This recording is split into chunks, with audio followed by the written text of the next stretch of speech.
It is the world that has been pulled over your eyes to blind you from the truth. It's you liberals who have lifted them up, Howard. Paul, you conservatives make a mistake. You can't afford to strangle hope in people. Without hope, people become dangerous. No, Howard. You liberals have let them invade our society. You give them jobs, political jobs. Paul, you missed the point. It's only the smart ones we move up. That makes it even worse. No, we have to move them up.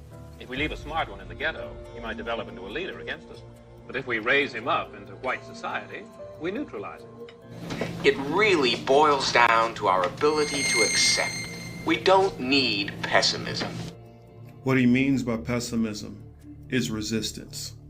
And that's what COINTELPRO was all about, stopping the resistance. I know you're out there. I can feel you now. I know that you're afraid. You're afraid of us. You're afraid of change.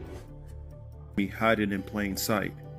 One of Plato's greatest works was the allegory of the cave. I feel in order to understand the political matrix, we need only to look into this allegory. We first have to open our minds to the possibility everything is not as it seems, that things we've always known to be truth may be lies. For if we can't perceive the lies we've ingested, we can't see the bars on our mental conditioning. For that is how you walk out of the cave and see the political matrix.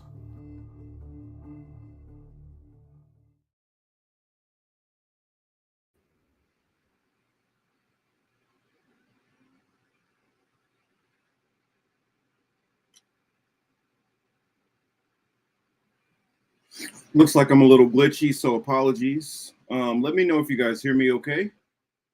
I do got my fan on, so apologize if that's a little bit loud. So today we have an interesting show. Of course, we got to talk about Trump's new tariffs, that he's put the tariffs back on. I guess they're supposed to go into effect this week. August 7th is the date I've heard. Shannon Sharpe, what's been going on with him? Is Shannon Sharpe done? Is he? We'll see. There's been some news as far as this case, so we'll go from there. Trump has sent nuclear subs right off the coast of Russia. That's something that we need to talk about. And there's a couple other issues that we will get into. And I'll kind of wait a little bit of that, wait for a little bit to get into that when Teal hops in here. Or I'll get going I'll get going if not sooner. And then let her join later. Let's see. Shout out to I see in the chat, I see La Senora Monique. I see Yonina, see John Kemper, and shout out to those, whether you're listening on whichever platform that you're listening to me on. Hopefully you guys are having a wonderful day and a great weekend so far. Interesting conversation you guys have going on here in the YouTube chat. To be honest, Chamonique and Yonina, I've only paid a very little attention to the whole Sydney Sweeney great genes thing. I sometimes wonder when it's celebrities involved in things like that, how much of it are they even like? How much of it are they involved in what's going on and the messages being put out? And who involved in that process understands that message, or not even that the message is being put out, that whether it's just something where you put that out, you didn't think about this, it can give a double entendre and make people think something else, or if they are specifically trying to put out some kind of a coded message. At least from what I've understood, and for those who don't know what we're talking about, the Sydney Sweeney thing, she's an actress who she was in some kind of a gene commercial, and it talked about great genes, and it spelled genes like genes like as far as gene therapy and genes within the body, not genes you wear. And then they focus in on talking about like her blue eyes and things like that. And I've heard a lot of people, well, I kind of loosely heard, I haven't really followed into the back and forth discussions, but I've heard that it is alluded to white supremacy, white supremacist talking points, and all kind of other things. So I'm being completely honest with you guys. I haven't really focused a whole lot on it. But from what I gather, well, and I'm just, I guess, putting out a slight defense for people within the industry as far as acting and stuff like that. A lot of those people are told by their agent, "Hey, you got this thing to do." They're doing gazillions of things all day long. They don't think very much into it. They show up, they're given lines, they're given a script, and they just go and do it, and then they're on to the next thing. They really didn't put much thought into it before they started doing it or after they did it. Typically, it's when the commercial comes out and it faces a reaction from the public. Then they think about, oh my God, and the publicist comes to them and says, hey, this is a problem. People think you're saying this. And so that's typically by the time it's thought about after the fact. So I don't know if she had any intentions of trying to put out any kind of messaging. But I don't know. I'll leave it to you guys to kind of tell me more what you all think. Yanina, I think let's see, Chamonique's here. Let me put this on the screen. Let's see, Warren's in the building. What's up, Warren? Says I think it's racist ad, to be honest. Marcus, what makes me lose faith is I see so many giving a pass to this ad, even so-called left media. Do you think, Chris Sage says, do you have the Sydney Sweeney ad that we can watch together? Let me see if I can find it real quick.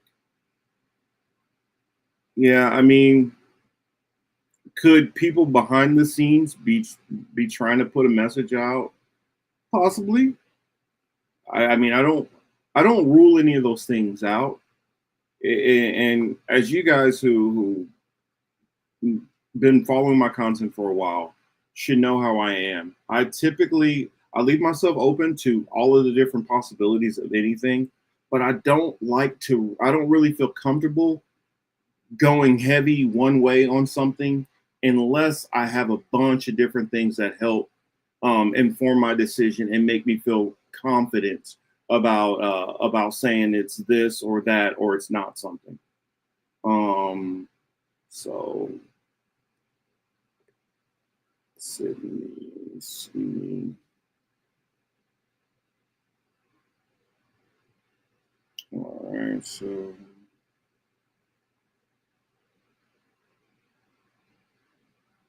let's see. I guess first thing comes up with this New York Post ad, so I guess I'll go to that one first.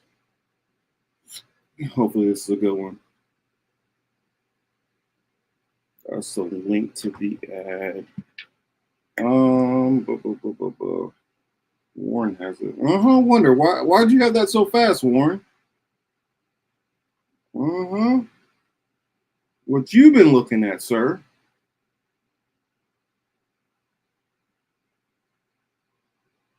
Let me pull it up. American.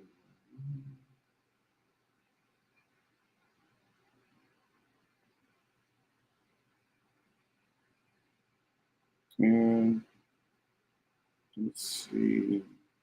Actually, let me just do that. And then it should be in my watched.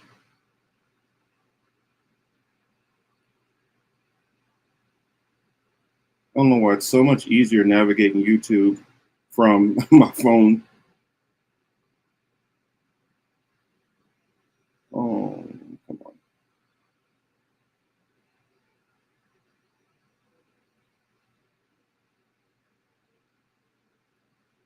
Let's see. Where is it at?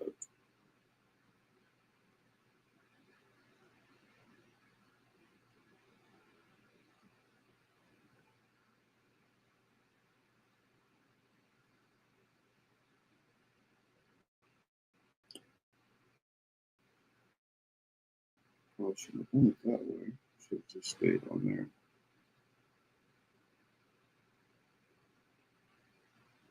Okay, hopefully this is it. Let's share my screen. Share screen. So.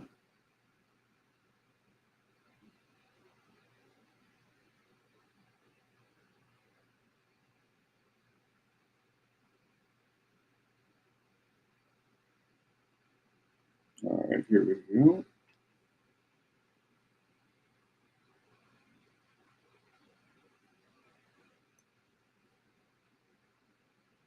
I'm not here to tell you to buy American Eagle jeans. And I definitely won't say that they're the most comfortable jeans I've ever worn. Or that they make your butt look amazing. Why would I want to do that? But if you said that you want to buy the jeans, I'm not going to stop you. But just so we're clear, this is not me telling you to buy American Eagle jeans. Sydney Sweeney, Hasbro jeans. You see what I did there, right? Okay. I guess I don't think I really watched the whole ad, but that's just yeah, I was thinking the same thing. Yeah, make sure things auto plays on. Stop it. Interesting how it automatically went to Colin Friends. Not a fan of the voice fry. Yeah, it's I don't know. Says I've heard some people like Nerd Roddick and Critical Thinker.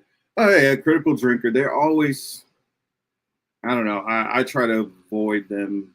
Their content tends to get under my skin because I think they're always looking for the racial spin that they could do, and they're just playing to their racist audience, I believe. But I don't know. What are you guys' thoughts? I don't think that she thought really anything about it. I mean, she has she's talking about it makes her butt look great. I mean, I don't know, unless she has a super flat butt normally, it made it look like it, it took it from a pencil line to a little small C. Very, very small C. I don't know. I mean, I guess maybe I'm not looking as deep into everybody, but I don't know. You guys let me know, because I start hearing stuff about eugenics and stuff from that, and I guess I just maybe I'm naive to what's going on, and sometimes it can be that way. I'm not saying that because I don't see it, that there's not something there, that you guys are not seeing something and picking up on something. Sometimes or on certain things, I'm not gonna always be the best person to be able to pick it out.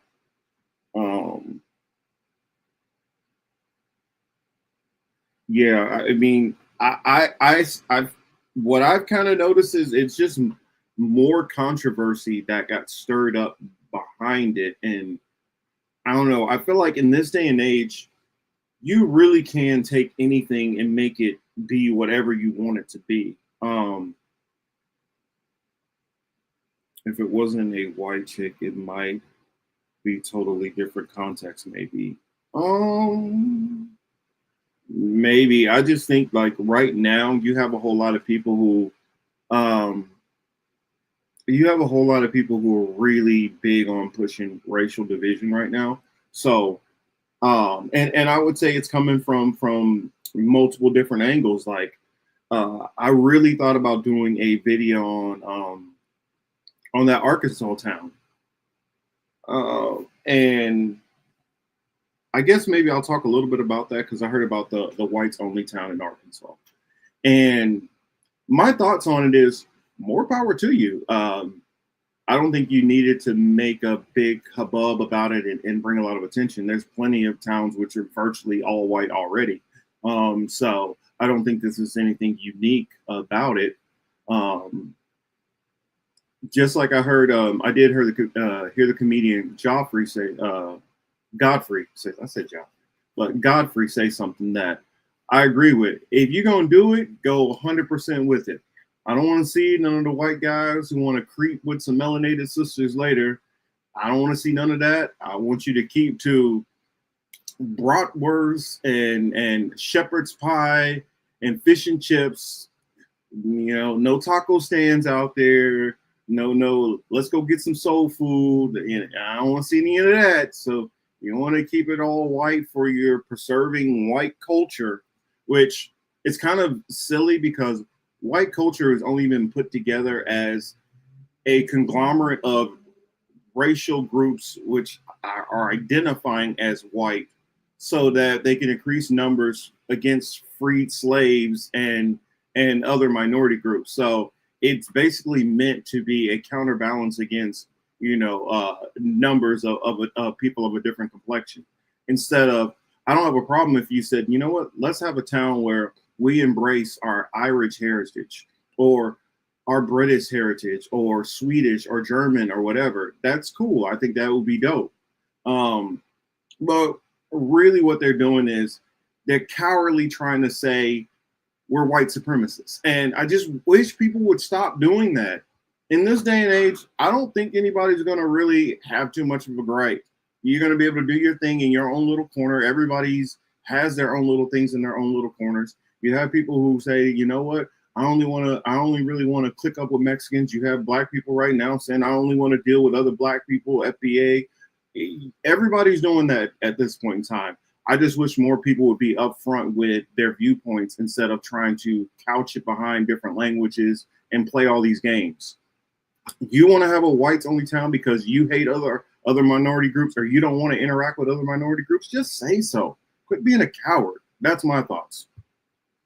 But yeah. It says I'm blurry. What's up? See, Tom is in the building. Bad cookies. Yes, thank you. Yes. Hit the like button, please. What the white South Africans? That's funny. Yeah, I just feel like, man, if you want to have your whites only area, whatever. I mean, hell, there's plenty of places all over this country you can find whites only areas. Be what you want to be. Quit being afraid of it. Quit trying to hide it. Quit trying to pretend it's something different. Okay, you might get canceled by this group of people, but there's going to be a whole nother group of people over here who are probably going to welcome you with open arms. We see it every time, like that guy who said that he's an open fascist. Oh, when they're trying to cancel me because of my views. As soon as he hopped online and said he got fired from his jobs, there's a whole bunch of people sending him money. The Daniel Penny thing, when a whole bunch of people felt like it was racially motivated how he got off, a whole bunch of people sent money his way. The same thing with the Kyle Rittenhouse. So you're going to be able to find people if you're worried about being canceled by the blacks. So I just feel like, hey, let your flag fly. I mean, if you're big on your Catholicism and you want to get into your Catholicism bubble, do that. I mean, even in the Hebrew Israelite community, there are Hebrew Israelites who have went and bought land and said, we're going to go do our thing off here. I mean, you had the Nature Boy who came out and he had his own different little cult following and group and did his own thing over there. You even have a guy, which I seen going around, who was calling himself Jesus, a black dude. People, if you want to go do something, just go and do these things and quit being a coward about it.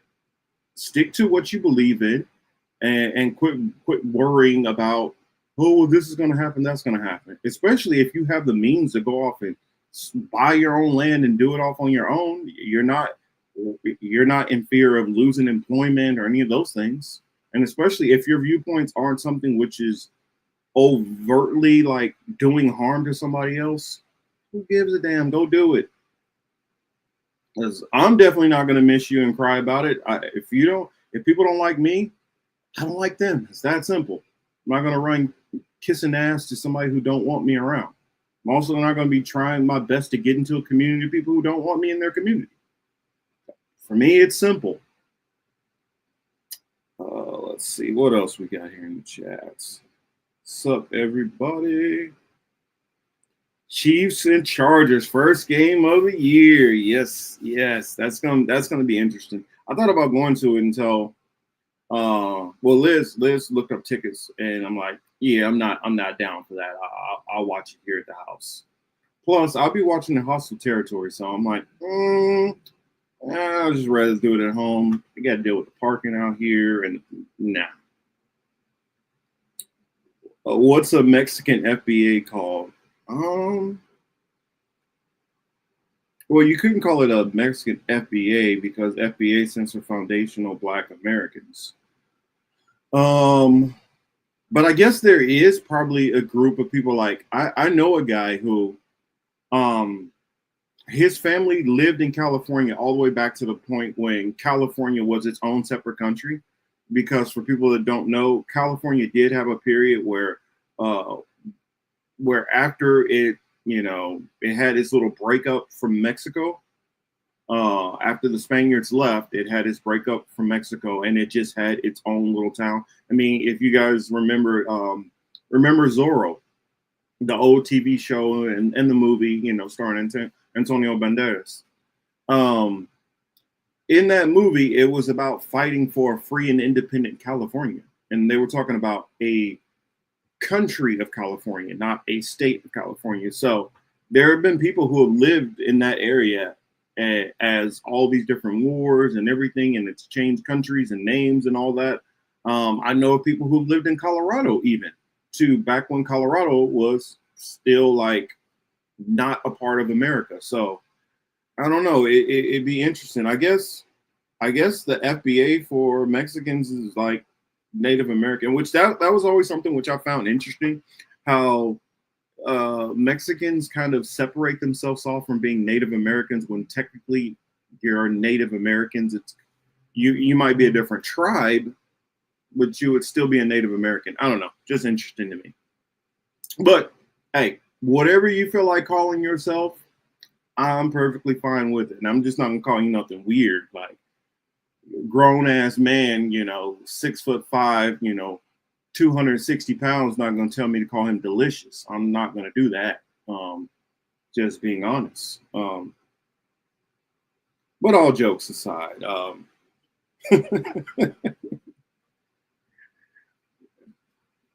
Spanish and indoctrination. Yeah, like I was explaining something when we were talking about some of that Spanish indoctrination. I was on a panel over on what was it, Abby Do and Michael, and the comment was brought up about like how certain Afro Latinos, they kind of like, no, I'm not black. What they're trying to say is like, I'm not Black American. And when you understand like the racial classes, like there were 16 different racial classes in most of the Spanish countries. And it would be like, okay, so if your father is Spaniard and your mother is indigenous, you're this. If your father is Spaniard and indigenous and your mother is of African descent, then you're of this. And then if it broke down into so many different categories, what it broke people apart, even though you might have looked a certain way, you still got a different racial categorization. And so because of what went on in those countries and a fight to be recognized as an actual full citizen in those battles that they fought for centuries in those countries, then when you get over here to America where there's a whole different other dynamic and you're talking about one drop rules and stuff like that, I think that there's a misunderstanding, especially in the Black community, of the dynamics of these people who are black immigrants, especially from Latin American countries. So John says, Black Cuban father with white Cuban mother. This country calls me just black. You get what I'm saying. And so what happens when your racial dynamic is even more mixed up and you're not just 100% Cuban? What happens if you got one grandparent that's Cuban, one grandparent that's Puerto Rican, one grandparent over here who's Black and Native American, one grandparent who's Black? Where do you fit into all of this? Because you didn't immigrate to anywhere. And then factoring in Puerto Rico, which is different. Feels like more mushrooms. Let me click my camera off there. Let me try that. Click my camera off. I see Till is in the building. What's up, Till? What Yo, it do, y'all? Oh, child. I took my camera off. I guess my camera's pretty crappy right now. You sound pretty good to me. I sound good? No, they were saying the camera was bad. Oh, well, yeah. Okay, but it's off now. I can understand that. I told y'all, look, soon as my FBI agent found out that I was doing stuff on StreamYard, it was a wrap. Oh yeah, I understand. I was kind of going into, I don't know. I guess I'll ask you on this because I didn't really get deep into it. But the Sydney Sweeney thing and the good genes and all that, the controversy that went on with that. What's your thoughts on it, if you followed it?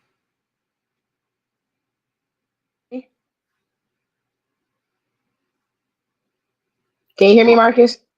Yeah, I hear you. Okay, I can hear you too. Okay, boom. Sorry, can you ask that question again? My Bluetooth headset wasn't working.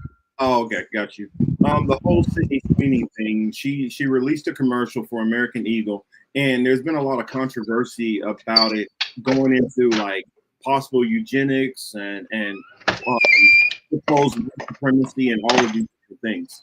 And my standpoint from it was, I seen the commercial. I don't. Maybe there could have been some double entendres being put in there or whatever, but I said in defense of a lot of these celebrities, most of them they got a whole day itinerary full of crap. They go to show up to this one thing. Well, yo, here's your lines, here's your costumes. They run in there, they say what they need to, and they're off to the next thing. And then a week later, a month later, the commercial comes out, and then there's all this controversy, and now they have their publicists coming to them and like, oh, we need to get in front of this. Or most of the time, they didn't even put 2 seconds of thought into any of this. So I'm like, I don't know if Sydney Sweeney was trying to do anything, or if American Eagle was just putting out something that was taken wrongly, or if there was some kind of actually nefarious intent behind it. Like I said, that I'm open to all possibilities. I just don't, unless I feel a bunch of evidence put together that make me feel solid about something. I don't like to jump out there and say I believe something is X unless I feel pretty strongly convinced, and I'll just leave it open if I'm not 100%, or not even 100%. But if I'm not even like, if I'm more than 50-50, I typically just like, I don't know.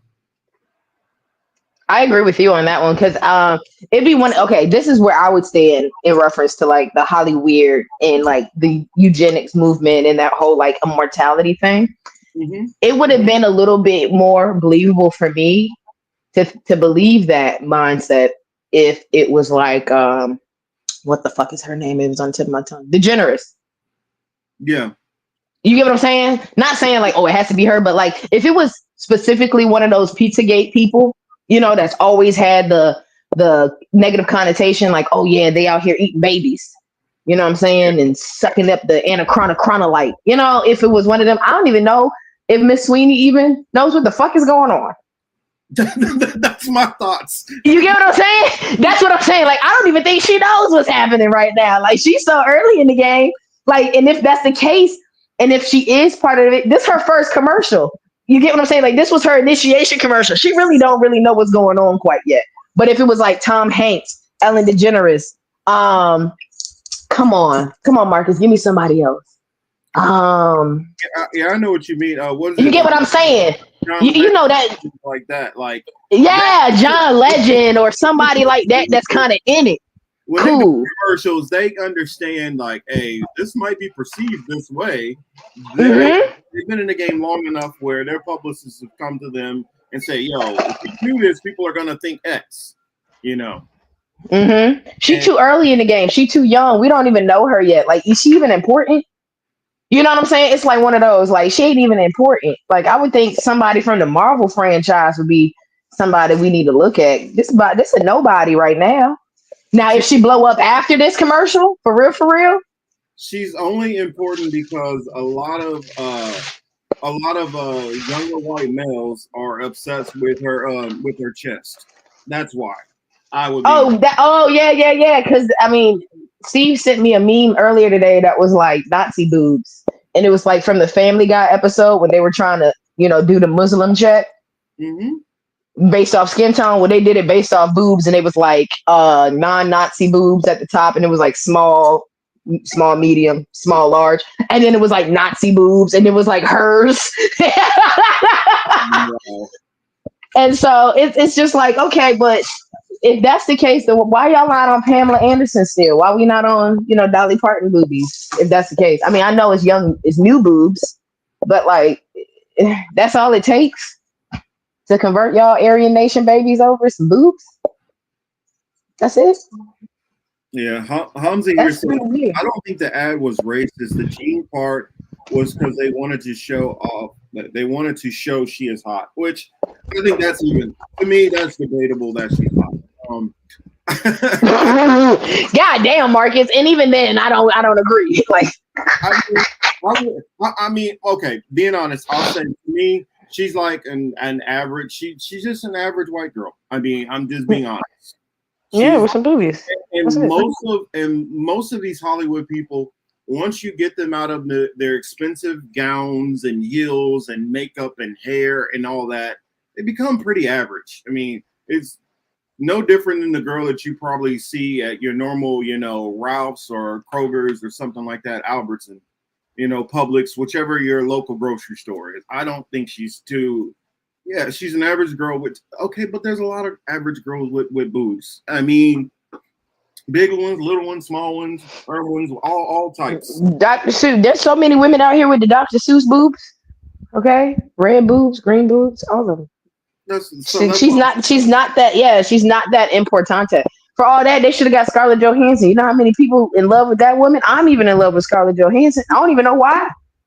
I'm not even Scarlett Johansson either. I mean, I'm like, okay. She regular to you? Because she's honestly like, she's the only white girl that could have me turn my head. Well, to be honest, living out here in LA, whether I want the celebrity gossip crap or not, I see it anyway because the shit will just be like on the regular news. And so I see these people all the time showing up to stuff with no makeup and stuff on, and they just look average. A lot of these people this week. You want to? Okay. We just get so used to seeing them in their dolled up pictures, and it's and I think that's the thing about women, and that's where real lesbians and fake lesbians come into play. I'm like, there's so many women around you that just working in a cubicle that if they got dolled up with the same makeup and all that, you'd be blown away. Or let them be able to have, a couple of trainers to help them go work out all the damn time and get in decent shape, and they can even look probably better. So it's just I've never been super impressed with the whole the Hollywood women that everybody thinks are so amazing. That's my thought. I think when it comes to me and my pickings of women's. I be looking for the rough pictures. Like Cardi B look crazy as hell without makeup on. That's what I'm saying. Crazy as a bitch. That's right? Another average girl that you would see in the strip club. Exactly. That's the point I'm trying to make. And so it's easy for dudes to get duped by that fuckery. But me, as a real lesbian that is only lesbian half the year, I'm real for 6 months. I look beyond the makeup because I wear it too. I wear makeup. I don't wear a lot of it, but I wear makeup too. So now I'll sit here and analyze a bitch from across the strip club. Like, let me take this eyeshadow off this girl and see how bad them goddamn circles under her eyes is. Like, you are no sweetie. No, you're not gonna get. I'm not gonna pay for your OFs. I'm not because I see what you look like. I'm not gonna pay for your OnlyFans. I'm sorry, it's not happening. But you're cute. But Scarlett Johansson, no, my favorite white girl ain't gonna hold you. Lizzie McGuire. Lizzie McGuire? Bruh, I'm telling you, everybody on this chat right now, Google the bitch that played Lizzie McGuire.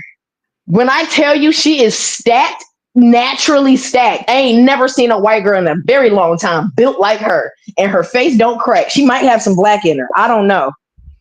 But the girl that played Lizzie McGuire, Jesus Christ. Now that's my white girl.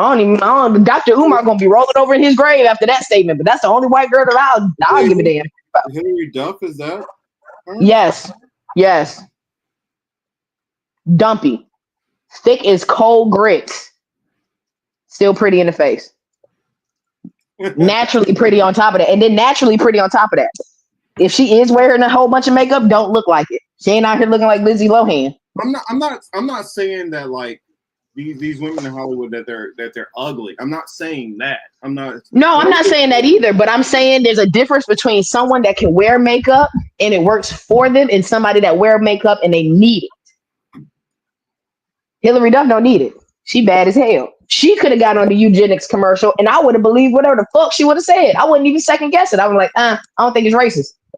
Now, like, I always thought like Charlize Theron was like somebody that was up. Oh yeah, that's another one. She's that, but she a little older. See, Hillary Duff in my generation. She my age, so I'm like, yeah, that's my girl next door. Charlize Theron. Yeah. And when she play a bad girl too. Yeah. Amazing. Because there's like perfect example. There's movies where they could make certain women look better in a certain movie, and then just because I've seen movies where I'd be looking at like trying to think what was her name. Halle Berry, one of them. Yes. I was like, she looked gorgeous in this movie, but this movie she looked kind of weird. And yeah. I realized it's Hollywood. It's Hollywood magic. Yeah, Halle Berry. I agree with you there. Another one for me always was Natalie Emanuel. From you know who Natalie Emanuel is, right? I believe I do. Give me the movie, and I think it's the same thing. Fast and Furious. The Hispanic, the Resident Evil, the stud, or the fine. No, you're no, not her. Not the no, man. that's Michelle Rodriguez. Sorry. Yeah, no. The one Ramsey, the British one. Yeah, I got you. Yeah. Sorry, I like studs too. I like a little roughneck in my bitch. I like a woman that don't wear a whole bunch of makeup. That's my jam. I don't know. Sometimes personality goes a long way too. So. Yo, after she was so loud, look, you know I can't like her after. Michelle Rodriguez definitely got dropped to the bottom of my list after her little debacle. Nature Boy says young Britney Spears was hot as a $2 pistol. I never was a Britney Spears type though. I was Christina Aguilera. Yo, yeah. Now that one right there, that little 90s beef, God, I was seeing Christina. Mm-hmm. I was seeing Christina belly dancing, Christina Aguilera speaking in different languages. Girl, gotcha. All right, mama. Mm-hmm. Fine, so. But you want to know who I didn't like during that era? Jessica Simpson. Did not like that. That she gave me racist white, like she was made for white people. For some reason, I just feel like all her songs was white boys. I don't know. She just annoyed me for some reason. Me too. Cause she I couldn't put my finger on. I just didn't like her. She was like a proud. She gave me proud girl, proud boy energy before proud girl and proud boys was even existing. You know what? Now that you mention it, I think she remind me of like those suburban country types that they seem all nice and wholesome on the outside, and then you gotta watch your back if you go to a party with one of them. Oh, most definitely. Yeah, she only put the American flag on when she went to the field party. She won't really about that life. Yeah, so I mean, yeah, we can go on. But that's funny. We really could talk about women all day, but no, I don't think that race that commercial was racist. In my opinion, I don't pick up the bigotry, and I should know because I've been called a racist, so I should know, be able to point them out. But I didn't feel it, and I know exactly what commercial you talk about. So no, I didn't feel it. It just seems like another new white girl on the thing. Now, if she started doing Little Caesars and Pizza Hut commercials and shit, now we got to look at it different. Mm-hmm. Yeah, but outside that, Shania was definitely another one there. Yeah, got high marks. Gregory said a Latina with blonde hair and blue eyes better than the. I hate that phrase. I hate it. I know I'm not. What was he about to say? Not even gonna say the phrase. God damn it, Greg. Now I got to go to the chat and go look at it. What the fuck did you just say, Greg? You might have to take a lap Is you gonna have to take a lap on our show too, Greg? Yeah, Greg, you need to take a lap on that one. That was Go take a lap, Greg. You know Greg messy as hell. I'm definitely not the type that like, oh yeah, I liked her because she's more. Yo, don't be mad at Greg. Greg a troller. He be trolling all the fucking time. Fuck you, Greg. I can definitely give you plenty of more indigenous, darker Latinas that are beautiful, and I can give you plenty of black women who I find that are beautiful also. So I'm just one of those people where I don't believe that. I believe that there's beauty in all of the different races, from the darkest to darkest to the palest of palest. And I'm not one of those people who really are, this skin type is ugly. I'm not one of those people. So when I'm naming people, I could always give you a name of 1,000 people. So. Greg, our troller. God damn, the world. You know what, Greg? I appreciate your existence because we need you in this world, Greg. Because you're annoying. Hell, I love you. Chamonique is trolling with this one too a little bit. He is too. Hi, Chamonique. She being funny there. I know what she's saying. I know where. I love y'all. I'm gonna leave it alone. Y'all acting a mess today. Y'all. Hey, Uncle Baby Billy song. They misbehaving. Y'all are misbehaving. I love y'all though. I'm glad y'all came in here. Yes, definitely. Much love to y'all. I'm glad y'all. Yes, I am. Sorry I'm late, but I'm thankful everybody here. Chamonique. Has Yonina made it in yet? Yeah, Yonina's here. Hey, Yonina. Hey, John. Hey, crew. Because I know it's the main crew. I know John in here.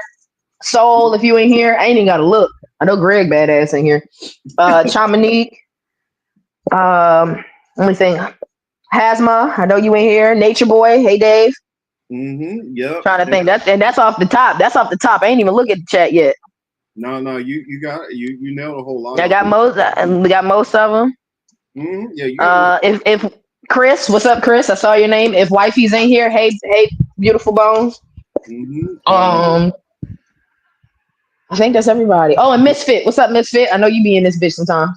Yeah. Tom. So Bella too. Yeah. Hey, Bella. Nice to see everybody this week. I love y'all. Ryan Bradley. I just want to let you know I need that link for that what we was on earlier this week, big dog. I need the link. Okay, yeah, I'll send it over to you. Yeah, that's no problem. Please, cause Steve about to chop it up for me. Cause I told Steve about it. He said, "Oh Lord," I said, "I don't even know why they had me on that show." But it's I knew I was about to do this. While we were talking about little white girls, there's a story that links perfectly to little white girls. What do you think is gonna happen with our Uncle Shay Shay? Uncle Shannon. Uncle Shay Shay. Oh, Uncle Shay Shay. I need him to take a lap. He didn't got in trouble with a little white girl too, and you need to don't know. He settled 30 million. Woo. And he got that's more than the reparations we was fit to get. Yeah, he got fired from ESPN. I mean, at least, hopefully everybody left him alone for the other day. His brother did get inducted into the Hall of Fame, which Shannon Sharpe should have been in the Hall of Fame a long time ago. It's a travesty that he wasn't. Facts. I'm going to leave that alone right now. I'm not going to fight that. All right, we can fight that next week because I stand on business with that one. That shit pissed me off. I mean, he the older brother. Don't get me started. I'm sorry. Go ahead. No. Well, I mean, yeah, I'm a football head, and football season ain't start yet. I mean, but we can pick. We talked about it, and I feel like for him to be in the media eye for so long and have had this kind of situation popping up, it's disappointing to see somebody of his age, his stature, to fall for this and be caught up this way. Also, you talking about Shannon? With a little young chick. I mean, okay, let me. People pissed off because it's a white girl. I got more problem that, dude. She's like she's the age of your kids. You can't find a grown ass woman to get with. Okay, no, because that's not what they want. That's messed up. Though. I'm more interested in women older than he want to talk to. They need to be in his. Never mind.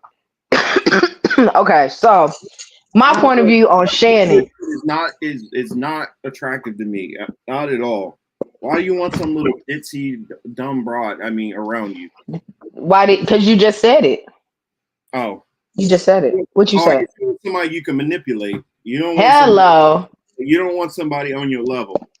No. You don't want now. Let me go ahead and get a breakdown. I'm gonna give 2 points of views because I'm gonna give the man side that I always constantly hear because I've been talking about it amongst my male group, and I get it. So I have younger dudes that love older women. You know what I'm saying? And so they sound like you, Marcus, with I don't want nothing. You know what I'm saying? I don't want nothing young, and that's crazy. Why would I want something like da da da da da? So I have some young dudes in my group, and that will advocate for having a more mature woman. But in the same breath, they also are looking for a mommy. They got a little mommy issue going on. So they like a woman that can take charge of things of that nature. Now, let's go to the latter. These dudes that like these young bitches. Okay. They make them feel young again. You know what I'm saying? They be feeling like, you know what I'm saying? They that nigga. And it's unfortunate. And that's because they always want to live in the limelight of some shit that they missed. Shannon is one of them. Shannon came from the fucking woods, bro, of Georgia. And that's what pisses me off about him is because he's from the fucking boonies and you were one step away from slavery, bro. The story that you tell, no, you giggle it. I'm dead ass. You giggle it. You're right. You're but right. He'll be so quick to tell you this wild ass story about how niggas had an outhouse. They was raised by their grandmama. There was 45 of them niggas in 1 2-bedroom shack. Type shit, bro. You were one step away from slavery. The number one rule of a slave is you can't fuck with the white people. Sorry, but that's just not. Come on now. You lived in that. You lived where there was segregation, and you lived when it was still weird for you to even talk to white bitches. So now you get this money, and you think that's the coolest thing ever. And I understand there's a lot of men that do that too. They get a little bit of money, and they think they can buy a white bitch like they bought us. And it's some weird reverse slavery shit going on. That's fine. But you ain't never supposed to fall in love with a bitch and you can't keep slipping around these hoes. That's where he fucked up. He got all this stardom and all this other stuff and he was about to walk away from the Skip Bayless show or whatever. You know what I'm saying? He thought he was up. ESPN told him, you know what I'm saying? Your club Shay Shay about to get picked up. You about to get this bread spread, da da da da da. He thought he was fucking untouchable for a second. And that's one thing black people always got to understand. You were touchable. You were forever touchable. Don't ever think that you aren't. And so he thought this whole time I could buy this white bitch because he had her on retainer for a while if people start paying attention. She was on retainer for a minute. She just didn't say nothing. She was around for a while. It wasn't until she caught wind about him getting that big deal. Oh, now it's a big deal. It was like a year or two, right? Yeah. And now old boy got this big deal and now it's a big deal. He should have been cut her ass the fuck off. It should have only been fun. But he was trying to wipe up a bit. Stupid shit. But then again, women are good at faking the funk. Can't hate the player, hate the game. I heard that like when all this stuff started to go south on him is when he got caught on that live stream. You know that Mama Shell. Mama Shell. Yeah. Which I'm still trying to understand how you accidentally get on live because I just got banned 2 days ago. I can't even accidentally get on live, y'all. Yeah. They do a whole countdown. They got a countdown for you to get on live. So I'm really trying to figure out how did that even work? Yeah, I don't how did you do it? Nah, that was set up. Michelle did that. Old girl did that. She set up the plan because he thought she was dumb. Because she was young. Don't ever underestimate these technology babies. I don't think Michelle was young. Nah, she wasn't young. I think she knew he was messing around with other chicks and wanted to blow his spot up. So I honestly was hoping that he was fucking with Miss B Nasty. I was hoping that it was Miss B Nasty. He was trying to mess with B Nasty, and she wasn't really trying to feel him. Man, I was hoping she came and swooped in. Because the funny thing is, Miss B Nasty stay out here. I would rather B Nasty get that 30 million than, Hello. Yeah, I'm just saying. Hello, keep it in the community, at least half of the community, because good grief. At this time and age, man, you can get caught up by anybody, and make sure if you got to shell out 30 million to some woman, you better be able to tell everybody, you know what? that shit was worth it. I mean, If I'm giving you 30 million, every sex tape we made, I'm getting. I want all the sex tapes because I'm putting them bad boys on OnlyFans and I'm gonna make my 30 million back. I ain't gonna hold you. You know Shannon could actually make a come up off of his sex tape. yeah. No homo. No homo. But like on some business, on some recuperating type vibe, he could definitely make some money off of them sex tapes. We looking for it anyway. You know what I'm saying? All I know is if it was me, never mind. I probably shouldn't say stuff that could possibly incriminate me. I ain't gonna have that kind of money, so I can say this shit freely. I probably pay some hood chicks to like show up and beat her ass like every other month. I make her spend all her money in security. You're gonna spend millions in security because I'm a forever hold a grudge against you and want vengeance. And since I'm a big country bumpkin like Shannon Sharpe, that one slap could probably kill you. I'm gonna put the sisters on you. Somebody. See, and that's the thing. But that's the thing. We don't want to do it. Why? And once, bro. All right, going back to what the fuck we was talking about beforehand. It's even that. For the bread, they'll do it. They would do it for the bread, but I don't know. It's some ratchet ones, maybe. Some real down bad bitches, maybe. But I'm just throwing out there that it seems as if, in the same breath, as a community right now, we really not in the business of getting in other people's business right now, especially when it's self-inflicted. No, but that's not getting in other people's business when somebody's coming to you with a business proposal. Nah, I'm just saying. Well, I don't know. Because then that's I know me. You telling me if Shannon came to you and be like, "Yo, listen here, Tim. I got 50,000. Actually, you know what? Bump that. I got 100,000 for you to go and mop this little girl up." But I need it'd have to be 100,000 every time you call me though. That's what I'm saying. That's my counter offer. If it's 100,000 every time and it's every 3 months, like every 3 months I get $100,000 and all I gotta do is go mop this bitch up, I'm gonna mop her up, bro. I ain't gonna hold you. I'm gonna mop her up. That's what I'm saying. I ain't got no beef with Shannon, but I'm gonna talk my shit to Shannon every time you call me. And maybe you wouldn't have to be shelling out this fucking money if you won't fucking with white bitches, Shannon. And that's fine. And he'd be like, and you know what?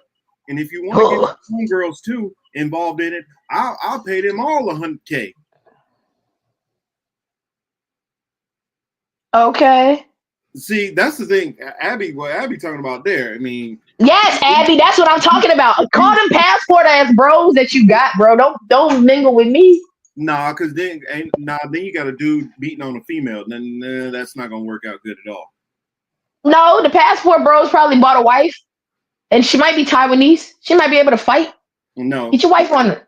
Nope, because I'm telling you, the passport bros, they going over there messing with the complete domesticated housewife. They not messing with ones who out there ready to throw no hands. You're right, because that defeat the purpose of them getting a bitch. they be mad as hell. She throw the ones on him. Because the ones who throw hands, them are aggressive type women in general. Them the women who arguing with you. So therefore, that ain't the type of women that they're going over there to get. See, you gotta I guarantee you can go somewhere out here, Compton, Watts. You can find somebody over there. You can find somebody. Guaranteed. Actually, you can probably find a couple of. All I'm saying is there's always somebody who's willing to go out there and put hands on somebody. And it don't have to be the black community. That's what I'm saying. It don't have to be the black community. You don't think it's some cholas out there who'd be happy to do it? I'm just saying. But anyway, we got far off topic. Got into the weeds or somewhere else we don't need to go. But yeah, that's just some of my thoughts. Most of us find out our girl throws hands the hard way. Nah, Greg, but no. You always had a warning sign that your girl throw hands. You always had that sign there. I give you a perfect example. Years in the past, I dated a crazy ass woman who wanted to go spar. I had an inkling that she had a little craziness in her. I knew that. And that's the thing. You all see it. Even when you say, "Well, I didn't know my girl was crazy," you know your girl's You a crazy. liar. You're a fucking liar. You got with her because she crazy. Don't lie to You, me. I'm psychotic. you've seen some of the crazy. In fact, any man out there to tell me that they don't know craziness on a woman that they date, hell, You're lying. you got women in your family. You telling me that you don't see the craziness in them? You telling me your mama didn't snap out one time? You a liar. You lying. You I'm not, lying. I saw my mom have an encounter with an ex she used to date who was a cop. That I'm like, I did not see that coming from my mother. Mm-hmm. That's all I'm saying. So, Miss Look, I acted. my mama. That's all I'm saying. You know that all. I had an old school tell me this once. He said, "Every woman is crazy. It's just a matter of if you can handle her craziness." That's all. I watched my mama mollywop. My mama mopped up my uncle's girlfriend. Hold on, was she? That was his baby mama yet? I can't remember. But I believe this was his baby mama by this time. I don't know if she had my cousin yet, but all I know is my uncle called my mama, said this girl hit me. We drove a 3-hour drive in 2 hours flat. My mama's car won't even off yet. That woman, I swear she might not even put it in park. I think I might have had to done that. She hopped out that car, flew up them stairs to that second floor apartment, and got to wailing on this girl. I had never seen my mama put hands on people. Okay? When I tell you she put hands and feet on this, she put hands and feet on this woman. Okay? I knew from that moment, I said, oh yeah, this woman's psychotic. This woman's insane. Not the Marine Corps, not anything else, not none of that. That seeing her beat that girl ass behind my uncle, oh no, I was like, oh yeah, that woman's psychotic. Crazy. Every woman got some crazy, and you just gotta activate it. Which part of the crazy button did you press today? Yeah, that's what I'm saying. You never know. Speaking of crazy women, going to another topic that was kind of brought up. And I'll admit, I kind of stayed away from this topic for a little bit for reasons, and I'll explain. Kamala Harris has been making appearances in the news of late. And Till ran across this and she brought this up to me, and I was like, I've kind of like looked at it, and I feel like it's fair to at least address it. But there's been hubbub about people talking about Kamala actually won and Trump actually lost.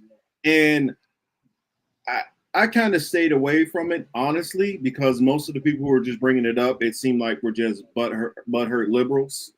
And when going into it, I realized it all comes basically from an article written by Greg Palast. And I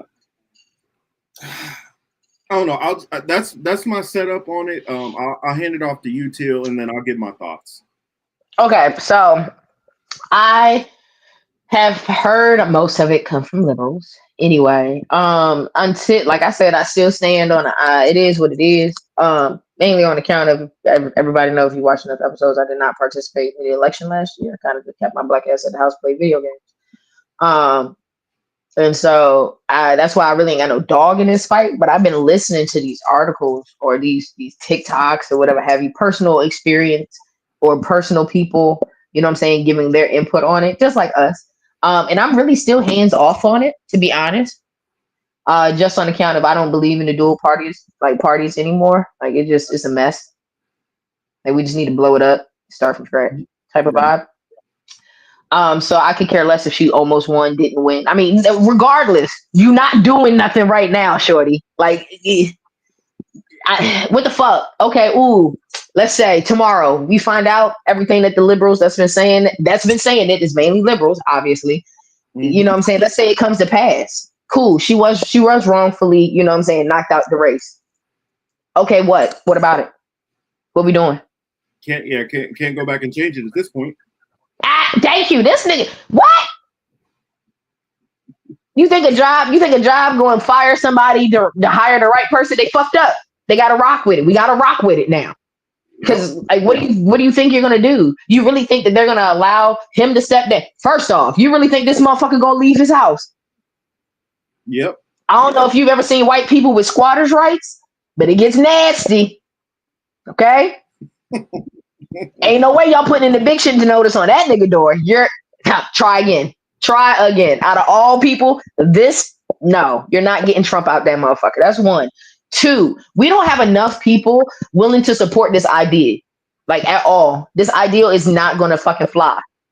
It's bad enough that we're sitting on it and we can't even agree with it. First off, that goes to show you exactly how much life that fucking ideal has. Y'all could come to me tomorrow and say Kamala actually won. I'm gonna look at you and be like, damn, that's crazy. I still gotta go to work tomorrow. Food's still expensive as a bitch. It sucks because in that same breath, and you might be able to relate to this too, Marcus, if somebody came to me and said, Jesus is in the backseat of my car right now, I'm gonna look at you dead in your face and be like, damn, that's crazy. And I'm gonna go to fucking work. Sorry, y'all. When it comes to the shock value of shit these days, it don't work. It's nothing moves nobody. You get what I'm saying? Right. It doesn't. I don't know if we have a lack of validity behind it or we just don't give a fuck anymore. But it's gotten to a point that y'all can tell us Trump. The only thing that y'all gonna tell something is people gonna be in the street dancing and jigging as if Trump just come up dead tomorrow. Mm-hmm. That's about it. Or if like all the prime ministers just came up dead tomorrow on some like Game of Thrones poison type shit. Like that'll get some niggas like, woo, that's crazy. But unless that's happening, no. Unless the Tyrell family is out here doing the Lord's work, I don't believe it's gonna happen. So with that, by the way, I have a picture of Lady Tyrell like in my phone as one of my stickers. And when I'm just done with a conversation or done with people, I just send that sticker now. Mm. Like I'll dead this whole conversation seriously. That's it. Y'all keep playing with me. I'm keep playing with me because I did it. But like all of that encompassed in one, and then on top of the fact that it's just like, damn, Kamala, like they snubbed you, and you really think we're gonna respect somebody they snubbed anyway? Come on, we not about to second best. You over here getting the election or getting the seat because of some sympathy shit. Now we got to give you sympathy. Like damn, they snubbed her at first. Maybe that decision for her to blow up Hamas wasn't that bad.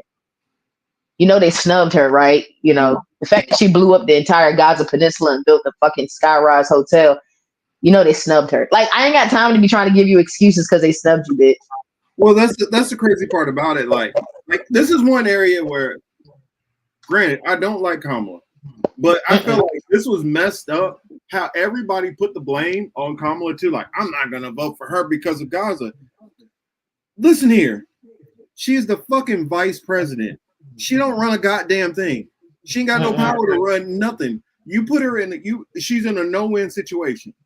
So what is she gonna do? Go against her boss and resign on principle?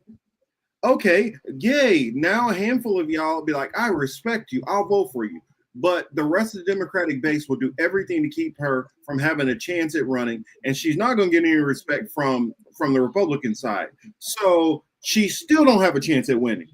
Either way, there's no upside for her to do any damn thing. So she's gonna get the blame. So she's gonna look at it as being disloyal to her party and to her president. She also don't have the power to do it. She's not the one signing any bills. She ain't authorizing nobody to go nowhere. She just like standing next to her boss. That's it. It's like you getting the blame for if your boss does some crazy shit, and you're like, I ain't got control over my damn boss. But that aside, also, how I look at all these elections, like I the craziest part about it, you know who did probably the best debunking of that whole Kamala was election stolen kind of story? You never believe. David Pacman. Really? He's definitely super into the Democratic Party, and he gonna do whatever. But he's like, nah, this don't stand up. Trump actually won. I mean, the metrics that he's using, it don't stand up to scrutiny. And this is what I would say when it comes to all of these different elections. They're going to different states. Every state is doing something. So you like a lot of people who lean more to the right were big on the 2020 stole it from Trump. in one state, yes, they might be doing some, there might be some fuckery going on. In another state, they might be doing things on the up and up. In another state, Russia might be helping one candidate. In another state, Israel might be helping another candidate. There's so much cheating going on from both sides for both parties. How can you wager that one person's cheating affected it more than the other person's cheating? I just look at it as our system is so uncredible. It has no credibility that I can't sit there and make a justifying argument that Kamala was cheated, no more than I can make a justifying argument that Trump was cheated. It's a system that does not have credibility. So how can we wager that anybody was cheated in either way? I mean, absentee. Okay, talk your shit, Marcus. That was good. Sorry, I didn't mean to interrupt. No, you're good. Absentee ballots, the way that shit works is you send that in and it sits there. So they count up all of these and then they make a choice one way or the other in that particular states, also depending on the party that's in power, and some of them do like to cheat. Then you have other states where they'll decide, well, this name and that name look too similar, so I'm just going to throw this out. And so you got this state throwing out ballots.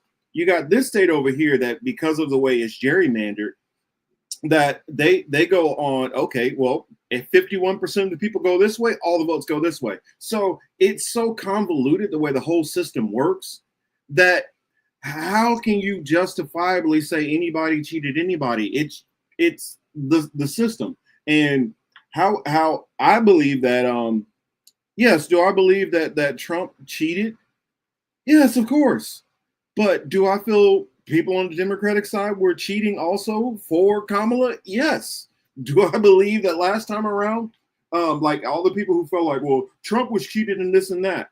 Well, you know how many Republicans are cheating over there, throwing out ballots and doing all the same shit? They're all cheating. That's just how the system works. And it's just a matter of who was able to get in there at this time and who did the donors decide who was gonna win. Yeah, who the donors was like, who we letting slide this year. We lean more towards this person. So, and here's the thing, regardless of who gets in there or not, they've already decided either one of these are acceptable choices. Like I heard somebody bring up about Kamala's husband. I honestly believe the difference with Kamala is all of the foreign policy stuff is going to be the same. The difference with Kamala is a lot of these cuts on all these social programs wouldn't be happening. A lot of these people getting fired from federal jobs, a lot of that stuff wouldn't be happening. So domestically, we would kind of be in the same place overall. The only thing is the surveillance state and all those things will keep on going. So the surveillance state will keep going, and you would still have all the foreign stuff be the same. The only thing that's going to change is social issues and them cutting away some of the social safety net on the right. So that's the only area of difference. Now, I do feel like Kamala, because of political pressure, you could put more pressure on her to not go along with as much of to be so open, naked with this Gaza stuff. Though I think that it would still be going on. Some says, okay, one life saved is better than no life saved. So I do believe that, yes, she could have maybe did some things where some people might have been saved. Some people might not have been starving to death. Maybe they would have got blown up later. But I do think that it would be different. I think that the level of maliciousness and cruelty at the way the IDF has been able to act is been emboldened because of the Trump administration. I do believe that some of these jobs that are going to be lost due to the instability of the Trump administration is a real effect that you have to factor in. So if all of these things are going to be, in a sense, kind of on a similar line, you kind of almost have to call it as a push and then look at what you actually are manifestly losing.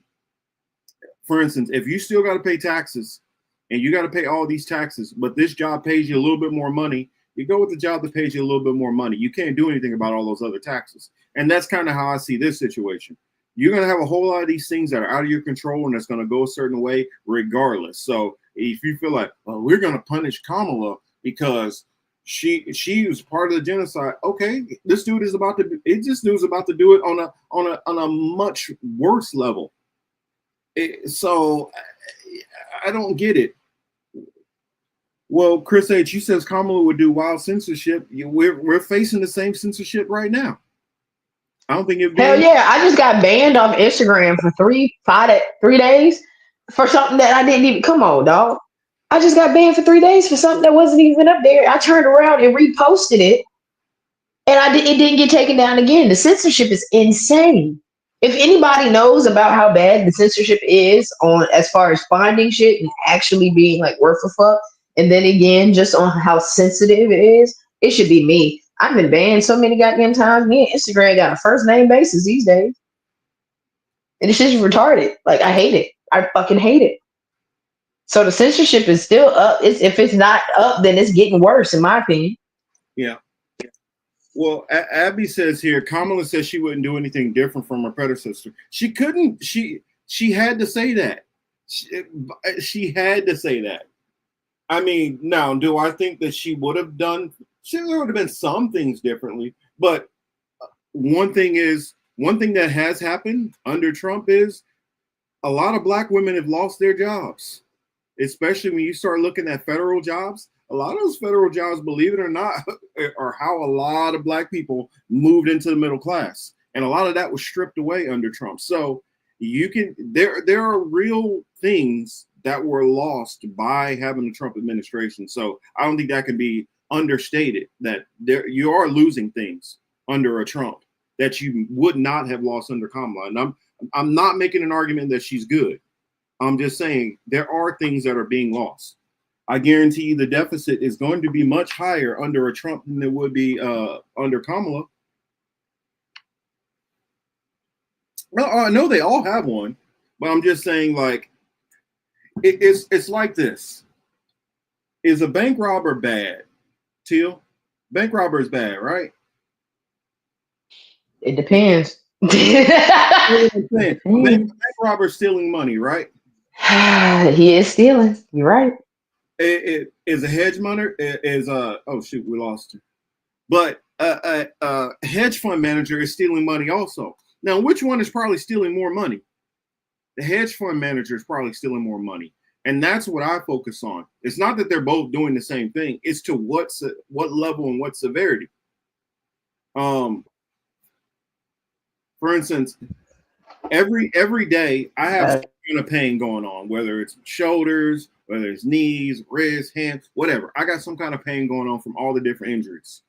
Now, is my daily pain of my knee or maybe my shoulder, whatever, is that worse than getting stabbed in the leg?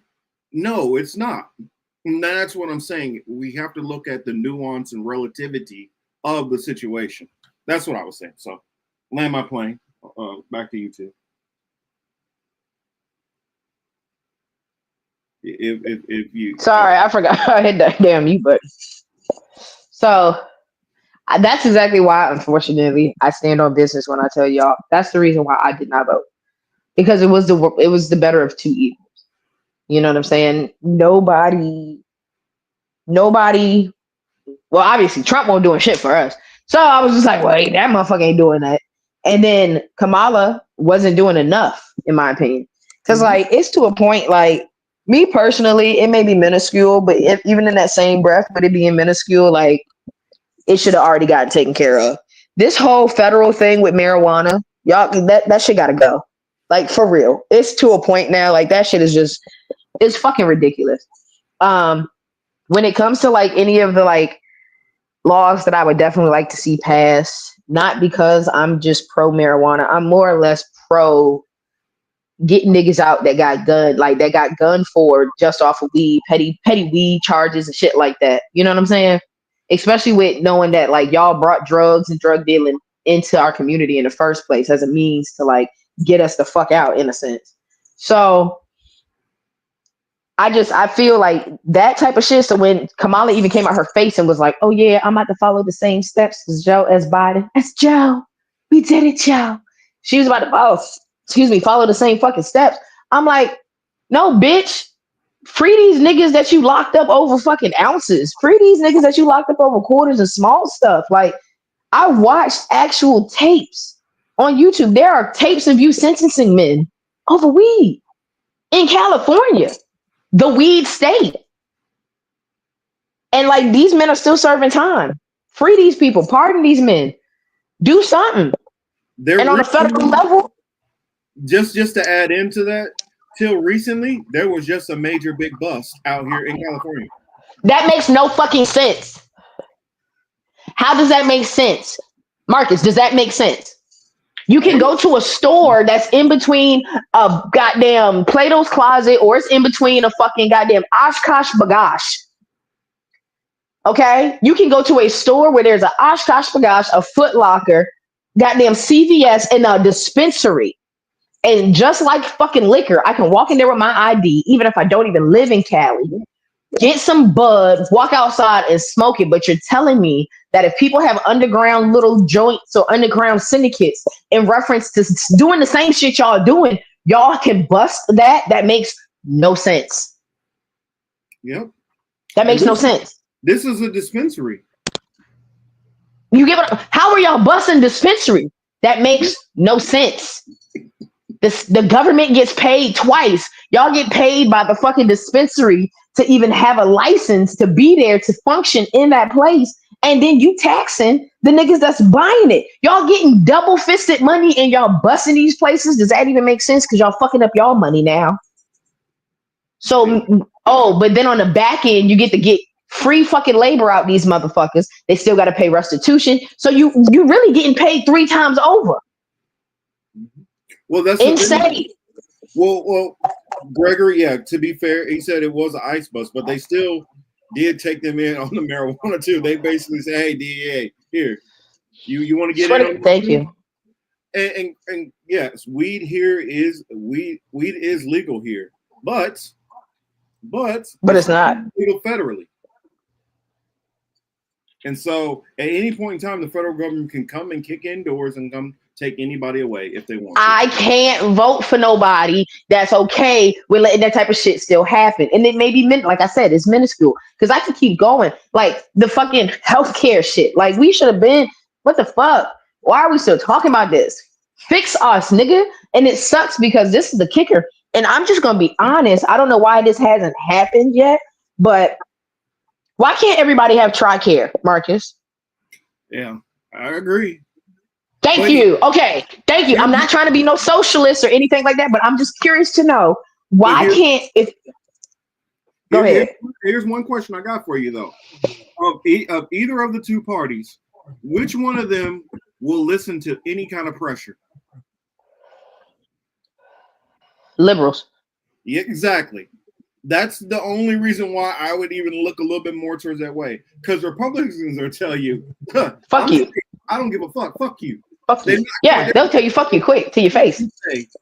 That's the reason why even with the weed, with the reparations, I like laugh at people. I'm like, you are really guaranteeing you went from having like 5% chance to like negative 50. But sorry. Hold on, Chris. I got you. 2 things. Thank you, Greg. So TRICARE is military healthcare. But if you signed on the dotted line and you get everything but a dishonorable discharge, you get TRICARE for the rest of your life. Huh? Oh, bye, Abby. Thanks for pulling up. Yes, thank you. So when you, and then if you are active duty, your family immediately, that's the healthcare that your family gets. And honestly, it ain't bad. It ain't the best, but it ain't the worst. No, you know what I'm saying? For the family, it is the best. For the family, it's the best ever because everybody's taken care of. But like, you know what I'm saying? That VA shit after the fact, I mean, going to the VA hospital kind of sucks. But I care. You like, yo, my kid needs whatever. They like, cool. Hey, let's figure it out. Let's go do it. Here's the money. Go take care of it. It's not even a question asked. My kid needs. Hey, go to whatever doctor you need. Just get the shit done. Here's the money. Bye.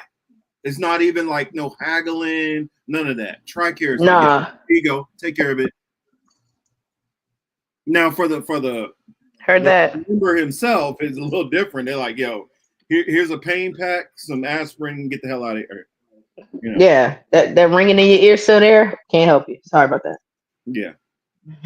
but for yeah, surgery, like a lot of surgeries a lot of stuff that would be considered elective surgeries in the civilian world, TRICARE pay for that. Like okay, whatever.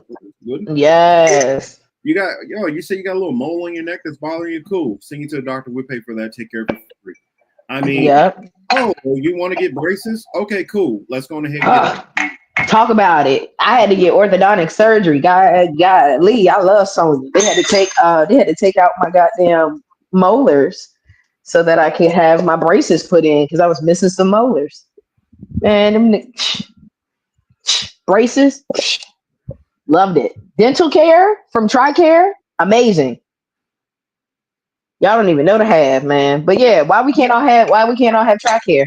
Why can't the descendants of military personnel get TRICARE for the rest of their life too? Because or a part of it. Because the Democratic side is completely beholden to the healthcare industry, whether that's Blue Cross Blue Shields, United. That's like I remember I broke down a spreadsheet on where how each party is corrupted. And the Democrats, it's on the healthcare industry, it's the pharmaceuticals, it's all of that. Because the Republicans, they're beholden to the insurance side of it. So life insurance, all that, a lot of those companies, Republicans get money off of that stuff. Car insurance companies, all that. So they both get money from hospital industry. So either way, it's because our system is too compromised. Too many people make too much money. And then another reason why Republicans not going to give that to you is because they make too much money from all of these major corporations putting crap into our foods and giving us slop. And so they got to make money from whether that's McDonald's or Coca-Cola or whoever it is, Little Debbie, whatever. The meat packaging plants, they got to make their money that way. And so as long as they're getting donations that way, they're not about to give us healthcare because they know how expensive it will be. And then at the same time, they still want to make money off of so outside of the United Healthcare and all that, there's other more exclusive healthcare companies which get that extra elective stuff. And so when your Blue Cross Blue Shield doesn't cover and you got to pay for some elective outside of that, the people who have a little bit more money, they make more money from other, smaller but more elite like insurance companies. Well, it's a whole racket. That's what it is. But sorry, I had to sneeze. I apologize, y'all. I ain't trying to hit the mute button quick. But no, and that's why I just be trying to like understand a little bit more. Like, I mean, it's the worst of two evils in a sense. Yeah, I mean, here's the thing. Like, I honestly feel if the poll numbers get bad, you get a Democrat in power, poll numbers get bad enough, you might end up getting, you might even get the whole marijuana thing because they're gonna need to give you something. It's kind of like in those horror movies, and they all running, and it's that one person a little slower, and somebody like stabs them so that they can get ate by the big monster. That's what something like legalizing marijuana would be. Be like, okay, well, we know we're not gonna get him health care. We know we're not gonna get him this. We know we're not gonna get him that. Give him more weed. There. And then they don't. And then they fucking don't. Well, that's part. You have the possibility. I'm not saying you're going, bro. And that's the thing. Motherfuckers is still voting for these motherfucking parties on some possibilities. Y'all know they're not gonna give it to us. Like, this shit's dumb, bro. I live in a state where it don't matter at all. This state is gonna go. The only reason why it matters to vote in California is if you're voting for the statewide amendments. That's the only thing that matters. Your state representative is already locked in. Your state senators are locked in. Your senators are locked in. Governor is locked in for the most part. It's all on autopilot out here. So even if you did believe Trump was going to do something, Trump ain't going to win in California, period. That's just crazy. That's so crazy. Virginia, I don't know. Virginia flippy floppy. Virginia hella flippy floppy. Well, you got it's too much liberal money out here. It's too many people who get money from the Democratic Party, and what you end up having is you have a big chunk of people who just don't vote for hardly anything, and then you got a lot of single issue voters. The biggest single issue voters out here to do with immigration, and most of them, since they're going to vote on immigration issues, and I'm talking about the pro immigration, DACA, all of that stuff. Mm-hmm. That's the major voting block out here. And since the Democratic Party acquiesced to that, they're automatically going to get those votes. They're automatically going to win. There's nothing else that they really even need to run on. Hell, they don't run on anything else. We're going to make sure that, we get more immigrant rights. That's what they're going to run on. And they're going to win on it.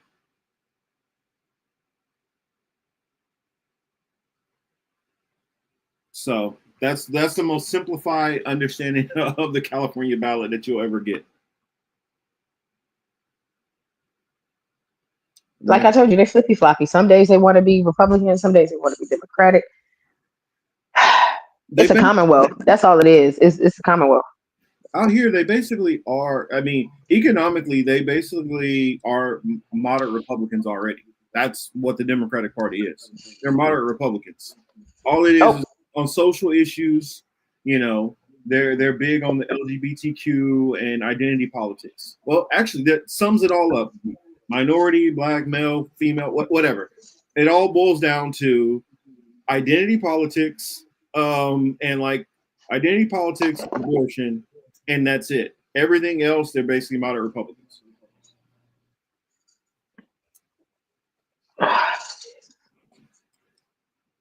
Sorry to disappoint. I really want to talk about that shit we talked about yesterday. Actually, yeah. I mean, we can do a bit of recap on what we talked about on Abby and Michael's channel. Okay. I'll give you the floor. I need to run to the restroom real quick, so go ahead and take it.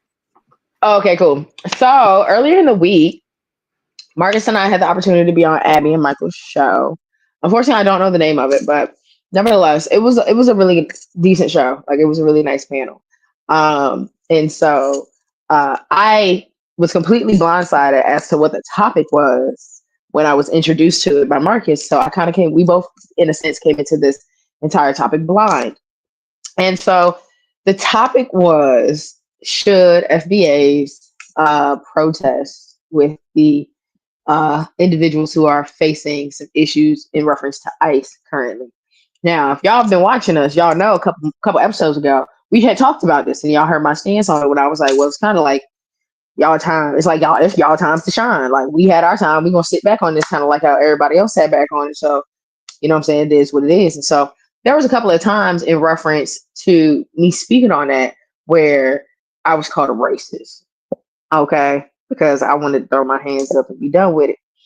And while debating that with them, it was evident that a lot of people just don't know what the fuck they be talking about sometimes. A lot of people just don't know what the fuck they talking about. And so I ain't discrediting nobody. It was a great debate, but it just kind of showed where people, honestly, I wouldn't even call it privilege, but where people have the opportunity to not have to think about certain things because it just does not affect them at all whatsoever. And it's a beautiful moment of ignorance is bliss if you have no, connection to that world. And so, like I had expressed to them on the show, pretty much my stance was, and I believe Yonina was there as well. My stance was, no, I'm not about to get up out my seat to go help anybody right now, because anytime that we have extended ourselves to assist with somebody else struggle, we always tend to get the latter, or we get thrown to the wayside, i.e. Japanese internment camps be allowed. We assisted them in reference to getting reparations and things of that nature, and they turned their back on it. You know what I'm saying? And it's not even so much as a tit for tat as somebody tried to explicitly say that I was speaking on, which that is not the case. It's not a tit for tat.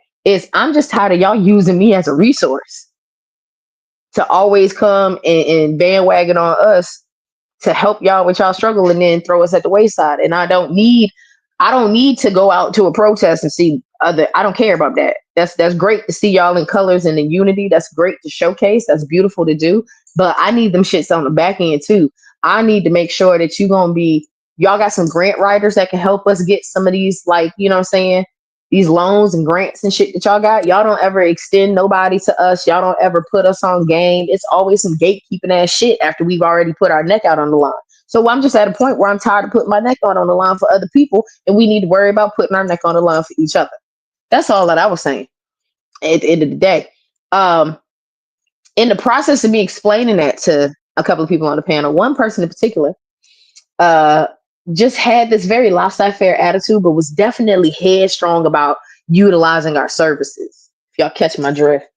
And I had to ask the panel at one point in time, I said, well, if at any point in time we couldn't get reparations, what else would it be that you would give to us so that we would have something of equivalency? If we couldn't get money for reparations, can you give me something else?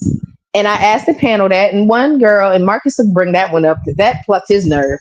One girl said one thing, and I didn't want her to speak at first on account of it was going to give this dude that I was trying to get in his ass enough time to go Google some shit. But long story short, when I ended up spinning the block on this one in particular individual, he gave me a very cop-out ass answer. Some real like light ass, I would go down to the black community and ask the black community what they want. Nigga, I don't need you come and talk to me. I need you to already know what I want. I need you to already know you got a black friend that told you at least once, damn, the government doing X, Y, Z. I sure wish they would. You feel me? You've taught if you have one of those. And so it brought to light that it pretty much was evident that he did not have a black person in his community. So it was even wild and crazier for me for him to even explicitly speak on the fact that he would want some of us to even march next to him when we don't even be in his same fucking circle based off of how he answered that question. So with that being said, it was a real good panel. But I ate some of them up. And Marcus was eating them up too. So Marcus, are you back? Yeah, I'm back. Yeah, I feel I'll speak on like my position. I guess I found a way to kind of crystallize my position more. I really feel it boils down to, and I get anybody in the black community who feels whichever way they want to feel. If they're like, nah, we've gotten the short end of the stick way too many times, and they're just over it. I get that 1000%. I get Till's perspective. I also get the perspective of people like, you know what? I'm taking this case by case basis. I get the people who are like, no, we're all dealing with the same oppressors. So we all need to bond together, even if we have people who sometimes who are the faces of some of these movements who don't want to help us. And so my thing is, all of us need to basically just do it as an individual. I don't think it's fair to expect the black community as a whole to automatically just jump to the call every time somebody needs our help. If black people do want to help you, black people within your circle or your community want to help you, then that should be looked at as a bonus and appreciated, not something that should be expected. So that's my thoughts, more crystallized. I don't know. What's your thoughts on me laying it out? I mean, like I said, bro, I agree, but it's just, bro, you're not gonna talk to me on any kind of way. It became personal because you're not gonna talk to me on any kind of way, and now I'm about to school you because I'm about to make you stumble because I know you talking out your ass. It was just a personal aspect, but Marcus was holding his own. I really want you to talk about. I don't care about that. Look, I agree. because everybody got their own stance, especially if you've been in the Black community. But I want to talk about how we was eating their asses. We was eating them up. I don't care what nobody say. We was eating them up, Marcus. We was eating them up. And then when Abby got on our team, it felt like Abby kind of got on our team too, especially after that little encounter with Michael. And I was like, Abby was like, "Ayo." I said, "Look, ignorance is bliss sometimes, bro." And it just let me know ignorance is bliss.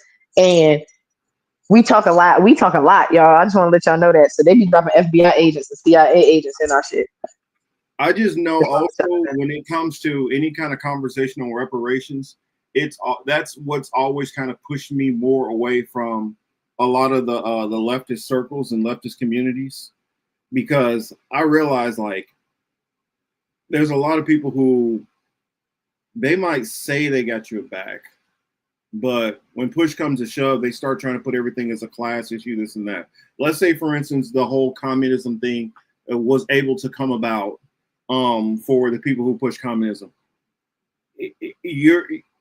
It's like somebody speaking as if we're starting from scratch. We're not starting from scratch. We're starting from a game that's already in play.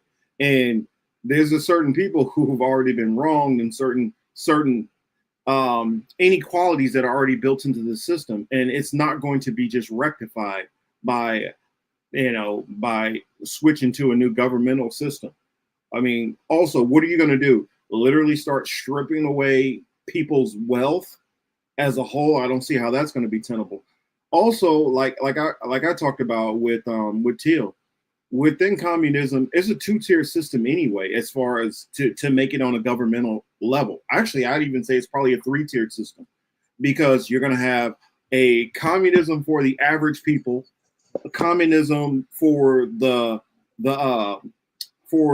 state, for people who are working within the state means on the higher levels. And then there's a whole nother level for the people who are at the leadership levels. So how is it everybody working in a sense of all being together and unified when everybody's not all working on the same level? And there's still people that are going to inherently have to get more privileges than the other people. So when I hear people talk about communism, like, it does not work on a large scale system. It just doesn't. The only thing that actually even close to communism that you can do is you'd have to have some kind of democratic socialism where there's a mix of strong social safety net, and there's a mix of a system involving some form of capitalism. That's the only way that works. I don't know. In my eyes, I don't see a reality where everybody's going to be so. Whoa. Sorry. I don't see a society where everybody's going to be so happy when, even though I'm working 10 times harder than you are, we're all getting paid the same amount. No, y'all not going to be happy with that. Y'all don't like it now. Yep. That's why women don't get paid the same. Uh-oh. Dun, dun, dun. Gotcha, bitch. Yeah, that's exactly. Y'all don't like that shit now, so let's not even be funny. I gotta think about how many jobs where I've been like breaking my back, like hard labor work, and I'm getting paid pennies compared to somebody who's sitting behind a desk in the AC, Hello. just typing working their regular schedule. So there's no such thing as trying to make this perfect balance, because it just gets too convoluted once you try to extend it out to a major, out to like a whole nationalistic level, especially with a country of over 350 million people. Yeah, I don't see how it works. And yes, I know the Caleb Maupins and all of these other people. Midwestern Marx. Well, when you're talking about Marxism, though, Marxism is just a criticism of capitalism. And here's the thing: when people talk about capitalism, a lot of these people talk about capitalism as if it's just one thing. There are different forms of capitalism. Just like how there's a difference between being a Democrat, between a social democrat, between a democratic socialist, between, communist leanings. There's differences between these things. Just like there's differences within capitalism. And mostly what people argue against is what can be called laissez-faire capitalism or venture capitalism, things like that. But there are different stages, and I don't think any of these people who align themselves as socialists or communists actually think about that and weigh that into the discussion. I think they're just so into their socialist or communist bubbles that they ignore things like that. Just like I complain about the other side who thinks all socialism, communism, all that stuff is all the same and it's all interchangeable. Sorry, I was talking too much. No, you good. Yeah. They brought up communism. Mark was about to eat him up twice.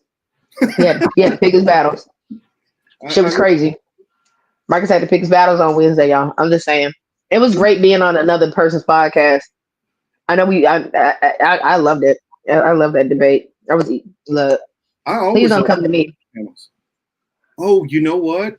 I need to talk to whatchamacallit because I did get an invite. I just forgot about. I remembered it and forgot about it. And remembered and forgot about it. I will be on Three Eyes, Three Ears channel tomorrow. Ooh, I know that's right. And so that's right. You wouldn't be able to make it on because you got your show on Monday. Mm-hmm. But yeah, I'll be over there with Nature Boy also. Hey. Yeah, there's different types of well, Marxism is not an actual political it's not an actual political form or governmental form. Marxism is basically just a form of critiquing. So that's where Marxism is just a critique of capitalism. And I'm giving you guys actual by the book definitions that you would learn in a political science class in which I minored in political science. So when I'm not just giving you some half-ass or I've been reading theory, I'm giving you no. Sorry, I didn't mean to giggle. I'm sorry. I wasn't trying to. I'm sorry. I ain't mean to giggle. No, I ain't mean to giggle because I'm trying to tell you, I got to watch Marcus pick his battle because he was like, who's getting this next? Because he was on fire with the first person. He was on fire with that girl about them reparation checks. He was on her ass, boy. But then, old boy brought up communism. I saw Marcus look. I said, oh, hell, he about to eat him up. Because he was like, that's a theory. I said, huh. That man, I was like, who, Martin? Look now. We want to get invited again now. See, Till, here's the thing, which some people who will be like, you just don't understand it. Like, I've already read all this stuff that these people are talking about. You haven't read? I read this. What are you talking about? I read this stuff 15, 20 years ago. All of this stuff, I've been where some of these people are right now, years ago. You know what I used to call myself? I used to call myself an Epicureanism. I used to say that's what I practice, Epicureanism. A lot of them don't even know what that means. Hold up.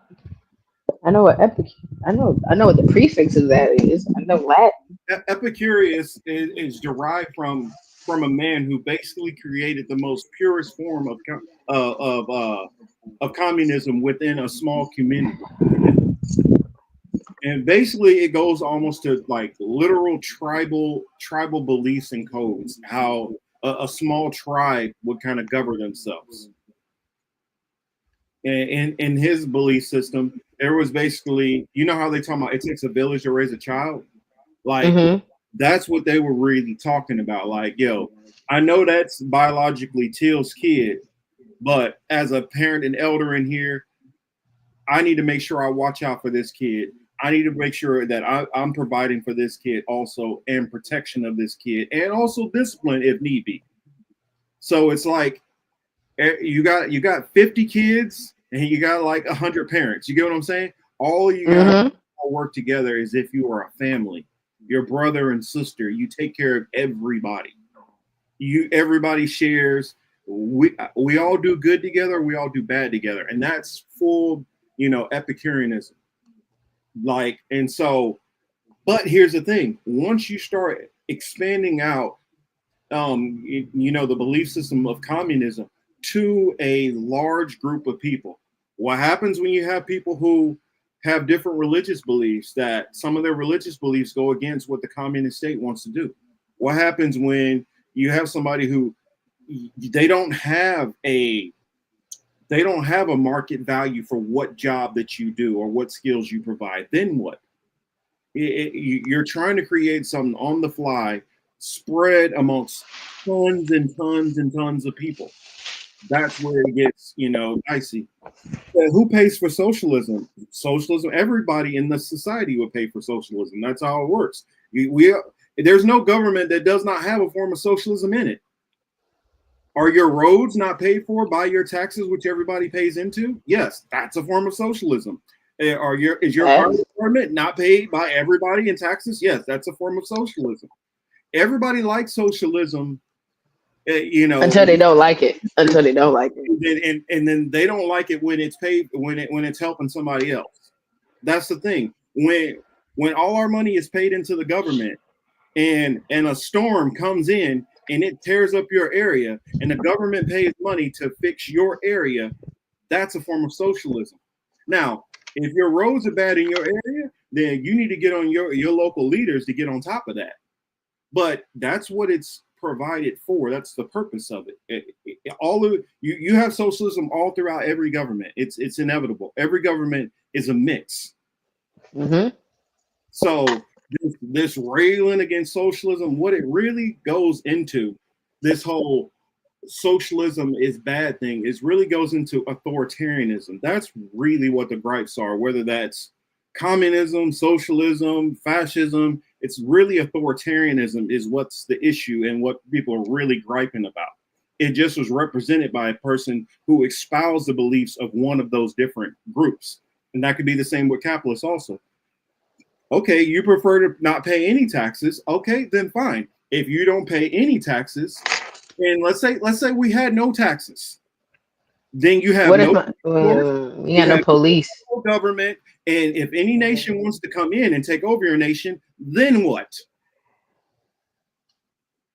How can you protect yourself without paying taxes to the government to keep a military to protect you? Because if you think a country like America is going to sit perfectly fine and nobody from anywhere else is going to come in and conquer this place, you're sadly mistaken. Hold on. What you mean by Brazil? Tate talked about that part. Brazil do what? I know Brazil was a mandate, but I didn't know Brazil was socialist. It's a mix of democratic socialism. There's some forms of some of the different local stuff that is socially socialized. It's owned by the government, but not complete total socialist government.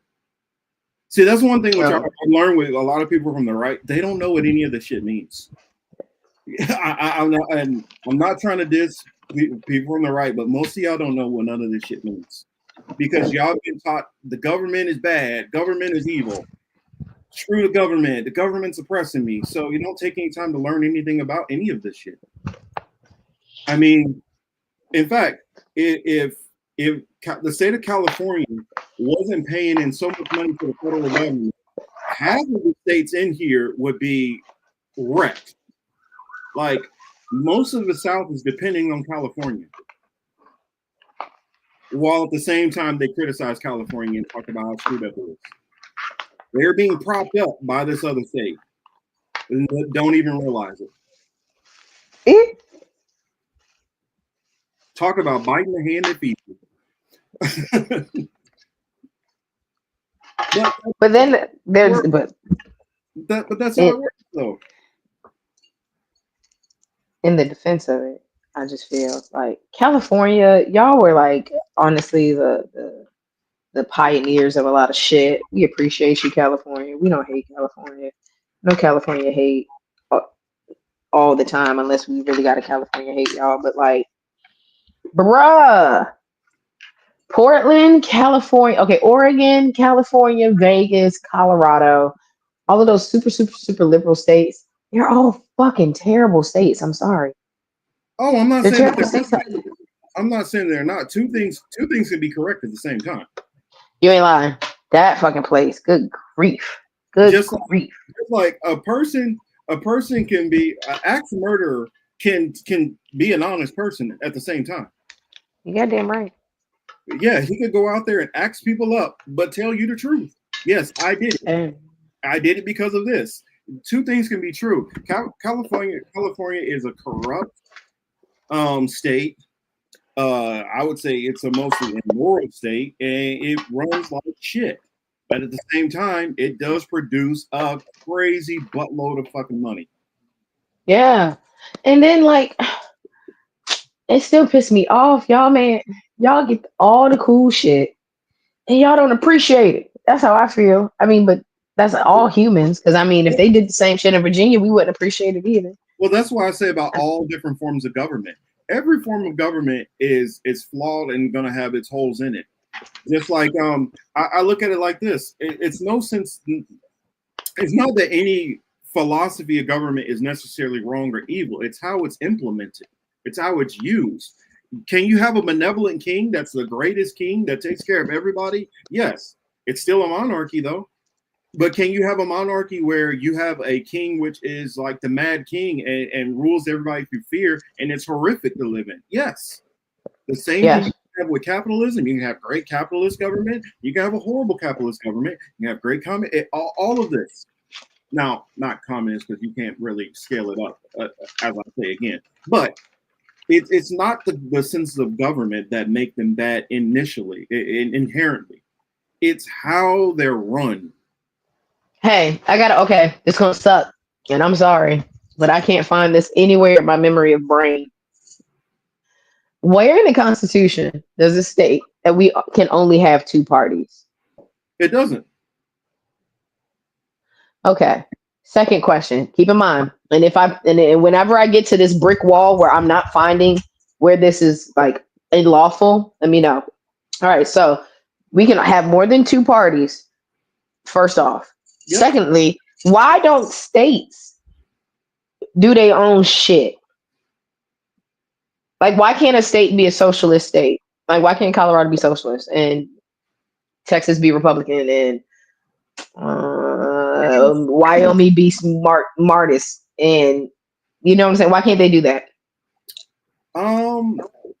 It's not that they legally couldn't do that.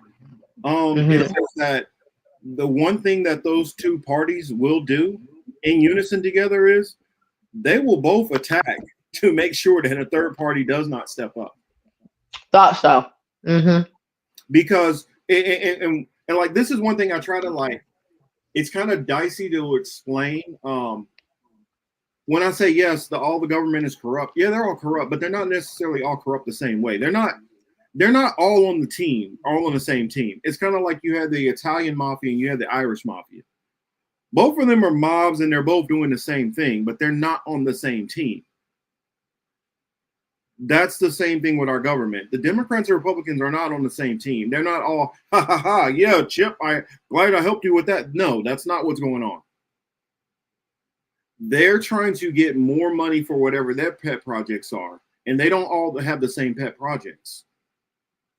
For instance, mostly on the right, you don't have very many people on the so-called you don't have very many Democrats or whatever who are getting funded by the oil and gas industry. But you got an overwhelming, it's like an 85-15 split of people on the right who are getting funded by oil and gas industry. Just like you flip that the other way, and it's a smaller percentage of them, but who get funded by wind and solar and stuff like that, who are Democrats. It's a certain percentage of them. So when one power is so when the Republicans are in power and they're pushing oil and coal and all this stuff like that, they're making more money from their donors. And the Democrats on the other side are losing money from their donors. So we're not on the same side. They're not on your side. They're not on our side. Don't get it twisted. They're still not helping your ass. They're not helping your ass, but they're not on the same team. Nah. Now it's just the effects of it's really like having two parents that use kids as pawns during the custody battle. And we always in a custody battle. That's really what it is. Both of them are trying to get what they want to get for themselves. It just happens to both of what they're doing harms you. Mm-hmm. And I think some people conflate like, oh, it's a big old club and you ain't in it. Yeah, well, they're not really on. No. They have that honor amongst thieves kind of thing where they're like, hey, I saw you. I saw how you ripped him off. That was nice. He's like, I saw how you ripped him off. That was nice. All right. So we ain't gonna tell them, right? You go your way, I go my way. That's kind of what it is. So winking and a nod, but it doesn't mean that y'all both inherently making money off of each other the same way. Dog, it's sick. Yeah. It's like you get to go to your alcoholic daddy house on the weekends. And it's cool because he feeds you chicken nuggets and mac and cheese all weekend, maybe some pizza. But it's not cool because he get drunk every weekend. Yeah. And then you go to your and then you go back to your meth head mama. Okay. But you got the best people. She's never home to really be watching you or nothing, but you got a PS5. Yeah. And you kind of make shit shake while you're there. You know, because your older siblings kind of there sometimes. Well, you got a PS5, but you don't. But you ain't never have no. You got a PS5, but you never have any food. No food. You got PS5 and Wi-Fi. You ain't got no food. That's why you got that older sibling or that cousin that might come by with like a hot dog from 7-Eleven or something for you. But it still sucks over there too. That's exactly what it's like having these political parties right now. Like, I don't want to go to neither one of these niggas' houses. I really want to run away. Mm-hmm. Well, here, let me address this. Chris H says, I think you might not be getting the crux of the problem. The problem with capitalism is that all the productive forces put wealth in private hands, so power, which is money, goes to.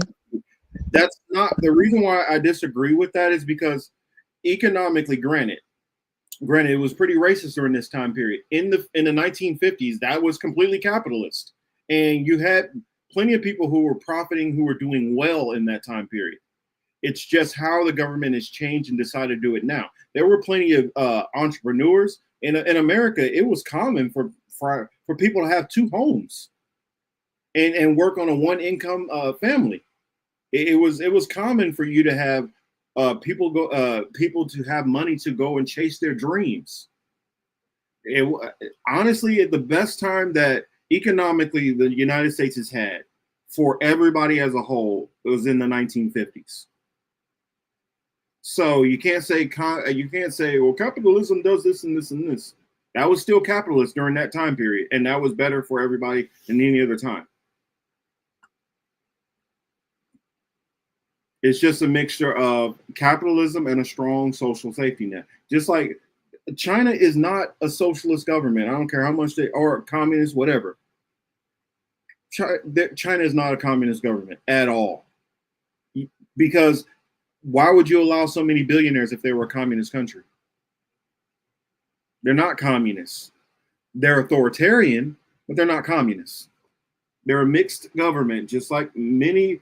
You go through these Norwegian countries, which everybody likes to point to. They're mixed economies. Sorry for hopping in there too, but yeah, I just want people to understand this.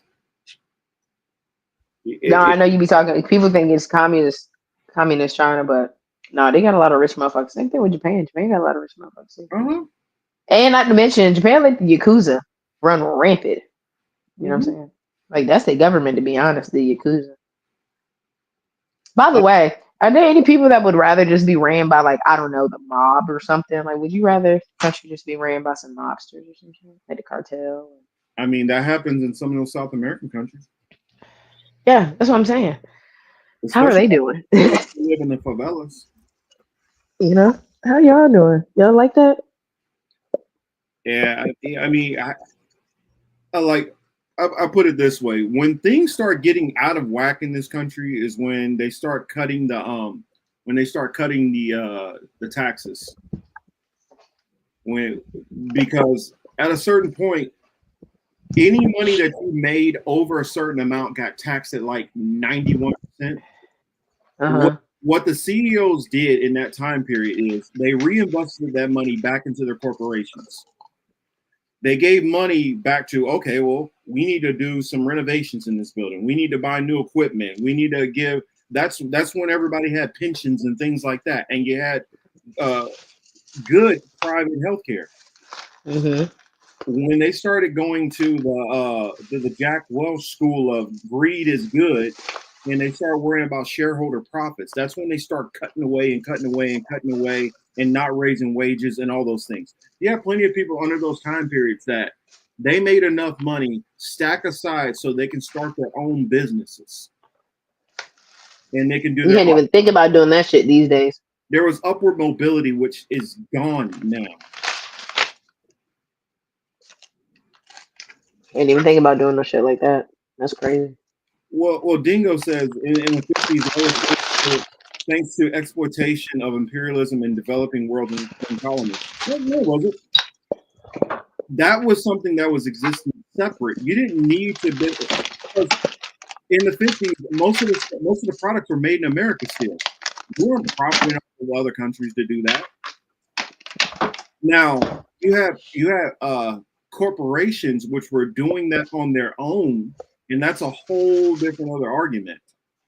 The imperialism and stuff like that was something that dealt with the federal government. You didn't need that for the average person in America to do well. They just did it. I'm telling you, I understand about the whole Monroe Doctrine. I understand about banana republics and all that stuff like that. They didn't need those things for our economies to do well. They just decided to do those things because of conquest of power and to try to have a unipolar world. That's what that was about. Americans had disposable income to be able to pay more for whatever that was being brought in. And if you go back even to those time periods, they didn't use a lot of goods from all of these other countries. Because we didn't trust it. Yeah, we weighed on our quality is better than yours, and we would rather have our great quality than cheaper crap.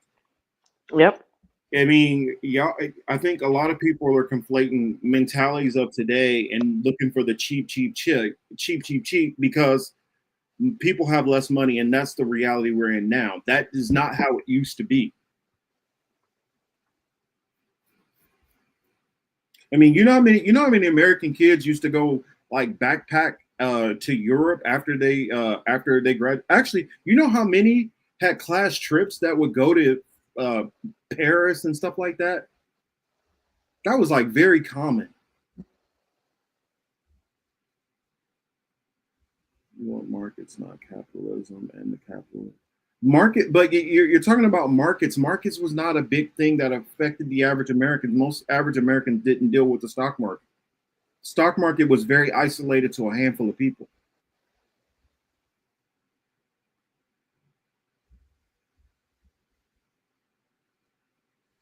I don't know. I think some of y'all are conflating some different things. That's my word of the week, y'all. Conflating. Yeah, I mean, capitalism allowed a high living standard to people. People didn't ask for socialism. Yeah, people didn't ask for socialism because they still had a great standard of living. They had opportunity. They didn't need to look for something new. You started to look for something new when things started to break down. That's why. Also, if something is working good for you, why would you need to switch to this other practice? Why would you need to?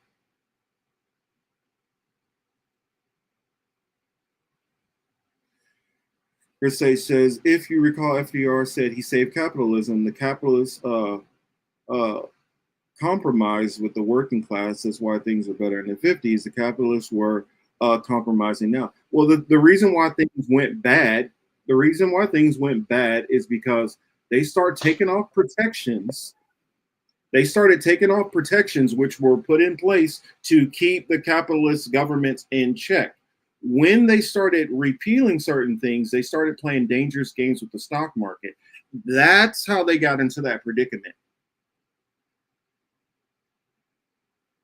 It used to be illegal for them to trade on like oil futures and to trade on minerals, and a lot of those things were illegal. When they started allowing that stuff is when things collapse. It's the same thing that's happening right now. History is just going back and return to what they did before. And what they're doing to mask it now is when the stock market looks like it's going to get closer to collapse, they just flood a whole bunch of money in there to artificially prop it up.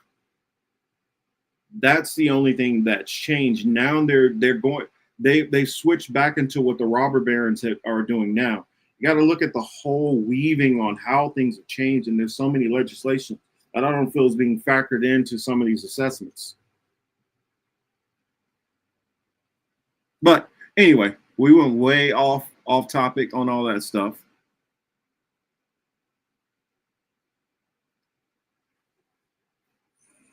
Oh shit! Sorry, god damn it, I was talking. Did you already talk about new tariffs? Because I haven't heard about new tariffs. We got new tariffs. Hold on, are you talking about Are you talking about the ones in Europe? No, I'm talking about Trump's new tariffs that are going to be going into place on the 7th. What? No. Yes. By the way, guys, I'm just gonna give you a heads up. I don't know if I'll be on the show next week. My double OG passed away yesterday.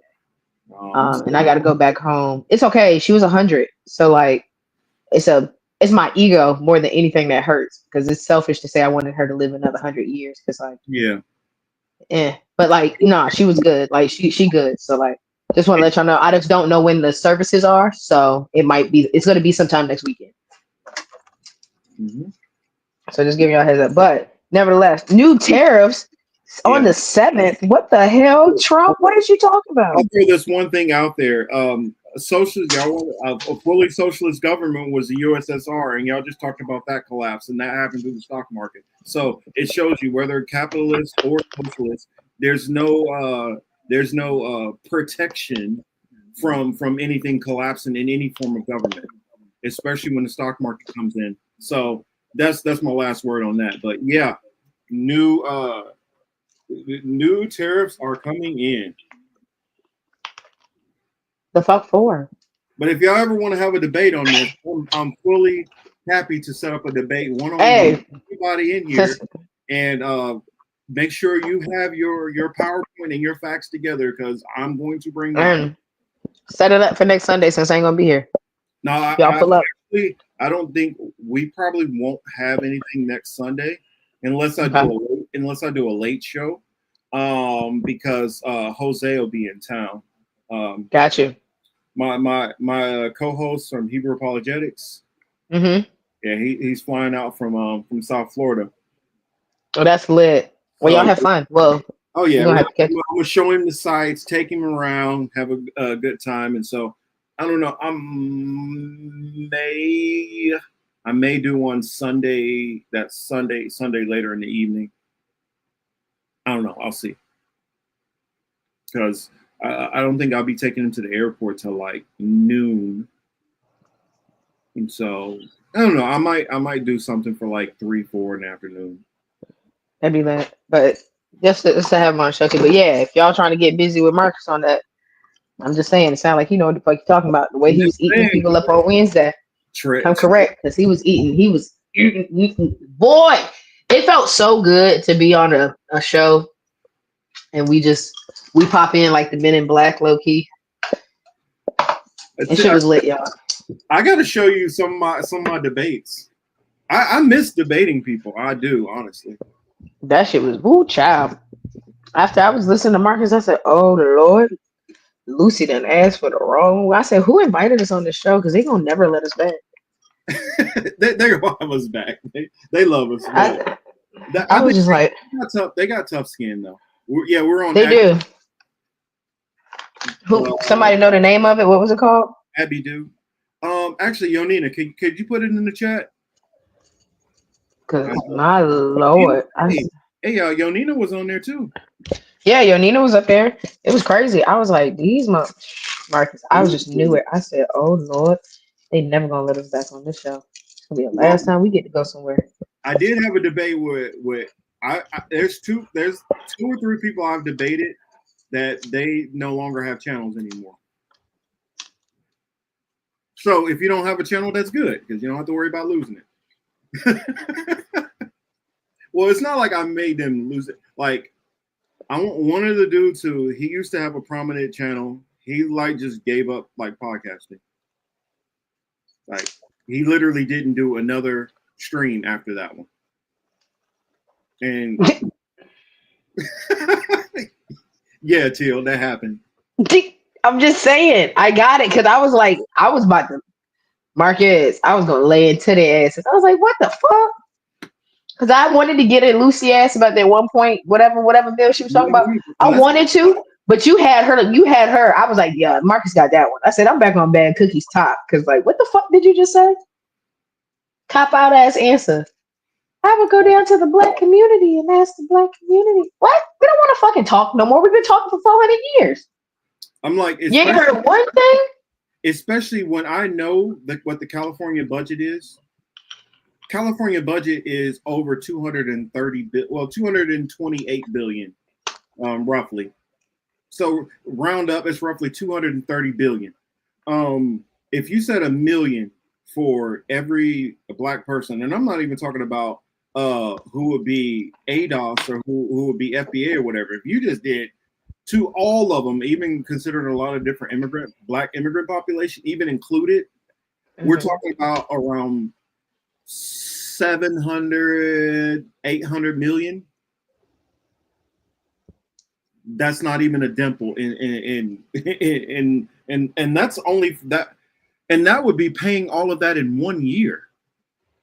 The way the bill was set up, it was to be set up to be paid out literally over a lifetime. It was like you can get it in one lump sum and get this chunk, or you can pay it out over a 20-year period.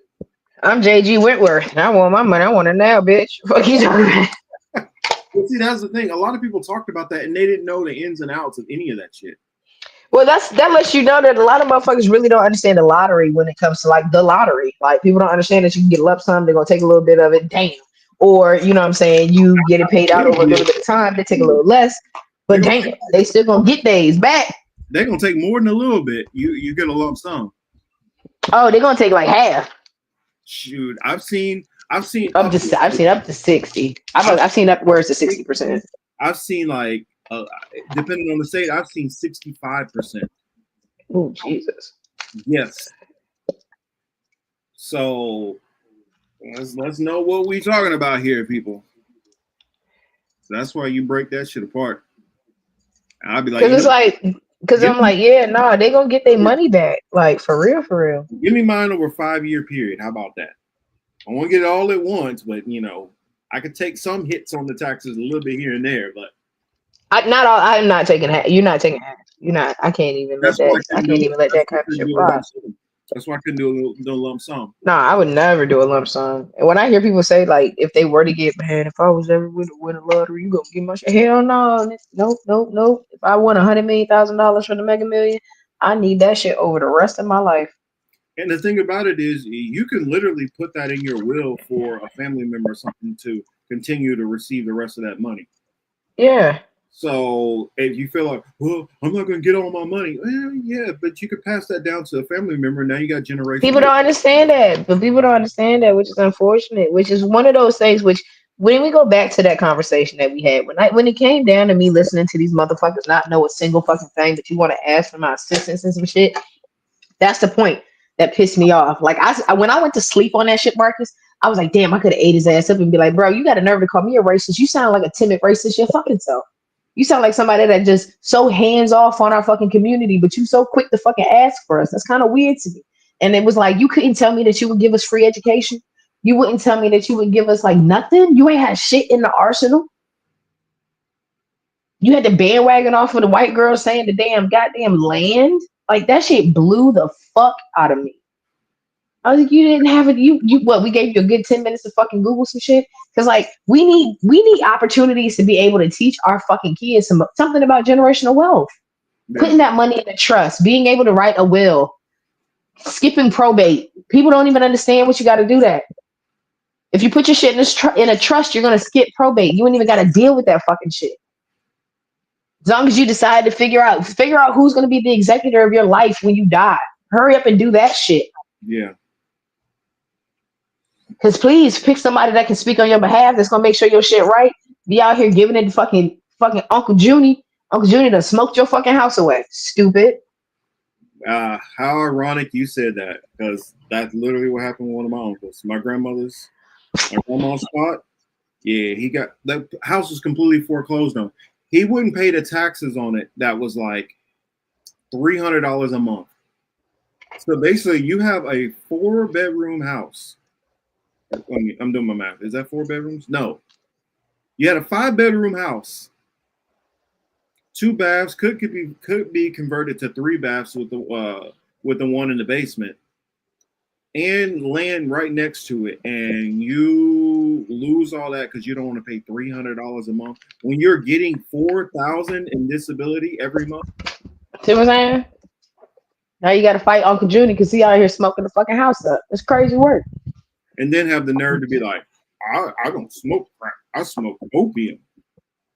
Yeah, whatever, bro.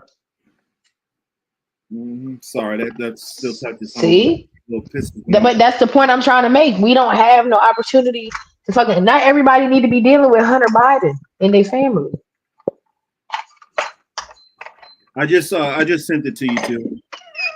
Appreciate you. Yeah, let me pull that article up on the tariffs, because yes, there are new tariffs that are going into place. There's even like some people asking him to kind of like, hey man, can you pull back on that, because like you about to mess up beef prices. What, gas prices? He messing with a whole lot of stuff. Sorry, my fucking front door sounds like a haunted house. Jesus Christ. It does. You can get some WD-40. I need some WD-40. Yeah, I need some WD. I'm about to go find it right now because I was like, Jesus Christ, that sound like the intro to Thriller. It said Trump hits Brazilian product 50% tariff over Bolsonaro. What the fuck? Yeah.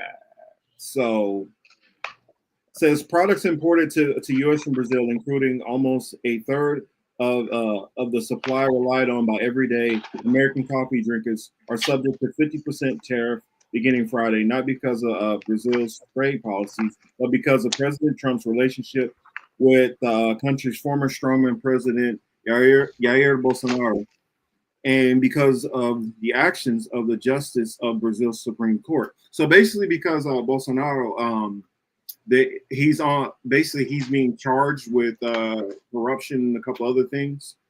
Trump wants basically the charges to be dropped. And so since they're not dropping the charges on him, he's hitting them with a 50% tariff. That's just one of the tariffs. Because of because of coffee? He hate. What the fuck? We getting Folgers back? No, Bolsonaro's his friend. He likes Bolsonaro. So he's like, since y'all going after him on the legal side, then I'm gonna hit y'all with tariffs. So basically, he owns some free Bolsonaro kind of. Damn. Yeah. And then it says, Libya, South Africa, Algeria, Tanzania face the steepest tariffs Trump imposed, with charges on exports ranging 25% to 30%. Like, basically what he's doing is, remember those tariffs that he kind of put off? Everybody's like, he's always backs out of the tariffs. He reimposed all those tariffs that he had initially backed out of. So any country that we have a trade deficit with, he put on them. So, and it's like Japan made a deal with him to try to get out from under that. So, so basically, they said that yes, we will accept your rice. We'll accept more American rice on our markets, even though it's not going to sell. We'll accept more, and he also tariffed them because they weren't allowing as many American vehicles in. Which, if you know anything about these countries, there's no way they're going to buy a bunch of American vehicles. Our shit sucks. Also, our cars are too big for their roads. So that's why a lot of these other countries don't buy our cars. Not only do they suck, but they're too big. But Trump is gonna see. That's what he's gonna get. He feels like they're ripping us off because they're not buying enough of our products. And you have some of these countries where They can't afford our products. That's why they don't buy them. They cost too much. It's like if the UK got mad at us because we don't buy enough of their cars. Outside of like the Mini Cooper, most cars that come out of Europe are luxury cars. I mean, not Europe, but most cars that come out of the UK are luxury cars. Most Americans are not going to buy Range Rover or Jaguars and stuff like that. That's just not feasible. But yes. Oh, there she is popping back in. My bad. I immediately went to go Google what cars England gave us. That's and it logged me out because I couldn't think of one. I heard you say Mini Cooper, and I was like, "Fuck, is that it?" Mini Cooper's is the low end, but Range Rover, Jaguar, McLaren. Jaguar's English? Yeah. What? Uh-huh. Oh, I didn't know that. Yeah, trying to think. UK car companies. Let me pull it up. Yeah, like most of the stuff you're just not going to. I don't want that. I don't want a Jag. Bentley. I knew Bentley. That's that. I was thinking Rolls Royce for sure, but I don't want that kind of car. Lotus. Wow. You know, Garner Douglas. Like majority of these cars are expensive ass cars. Luxury. Yeah, that's luxury. Vauxhall. We're not buying any of these cars. Bentleys, like you're not gonna have a whole bunch of Americans that are like, oh, you know what? Oh, I need to go buy a new Aston Martin. No. So I need a new Wraith. Yeah, outside of like a Mini Cooper, that's basically maybe a old Jag, but like most British cars, we're not messing with them. London EV company, Leyland, maybe, but and other cars that are lower down there, a Rush, Leap Motor, we're not buying any of those because they're crap cars. So, well, I'm sure a lot of us want a BYD, but that's Chinese and we can't touch them. That literally, that's like at this point now probably like 150% tariff on those. See, and that's crazy, bro. Y'all wanted me to say, and y'all really think if Kamala really lost the race that they was gonna let her get her shit back? Oh, they weren't. Yeah, she wouldn't have allowed it either. Not that she would have put new tariffs on, but she would have kept on the tariffs that Biden put on. Yeah. Well, all of that is to protect the American EV market. Which, I mean, I get it. Which we just said that they are sympathetic to because it's solar. Mm-hmm. Yeah, and that's that's right. Yeah, back to what I was talking about. Somebody else brought up about, well, that makes sense about the mandates. Yes, it does make sense because they're funded by Pfizer, so they're going to make sure you take them. That's why the mandate came in, because they're mandating so that you would have to pay their donors. You need to. I mean, it's not complicated to understand this stuff when you really break it down. And if you're bored and you have the time, anybody who's out there, if you want to go on to Open Secrets, you can go on to. Now, it's not going to be everything that they get donor money for, because there's a lot of there's a lot of like dark money that comes in, but you're able to see at least probably, I would say, easily a good 60 to 70% of the money that they have coming in. And from the money they have coming in, you could tell, it makes sense why they voted this way. Makes sense why they voted on that. I mean, it's because you can see who's funding them. Like, and at one point, I did a spreadsheet of all 100 members of Congress and the 435 members of the House to be able to see who funds each politician. And both sides are beholden to Lockheed Martin and Boeing and Raytheon and all those, because they have plants in their districts. And so if they go against that plant, they go against jobs in their district. And I know how people feel about those about the military industrial complex, but if you get one of those jobs, it's one of the higher paying jobs in your city. So it's understandable why most people are going to still work at those places, even if they have a issue against them. For instance, for full disclosure, my company does business with all these different ones. Now, granted, if you have pumps, boilers, or whatever, that's what we're going to deal with. So we also deal with a whole lot of hospitals. We're just making sure, hey, we're keeping your steam, your hot water running. We're not. It doesn't go any further than that. When they go onto a military base, for instance, they don't know exactly what goes on in that military base. It's not their purview. They just make sure to keep your water up and running and steam and all that stuff.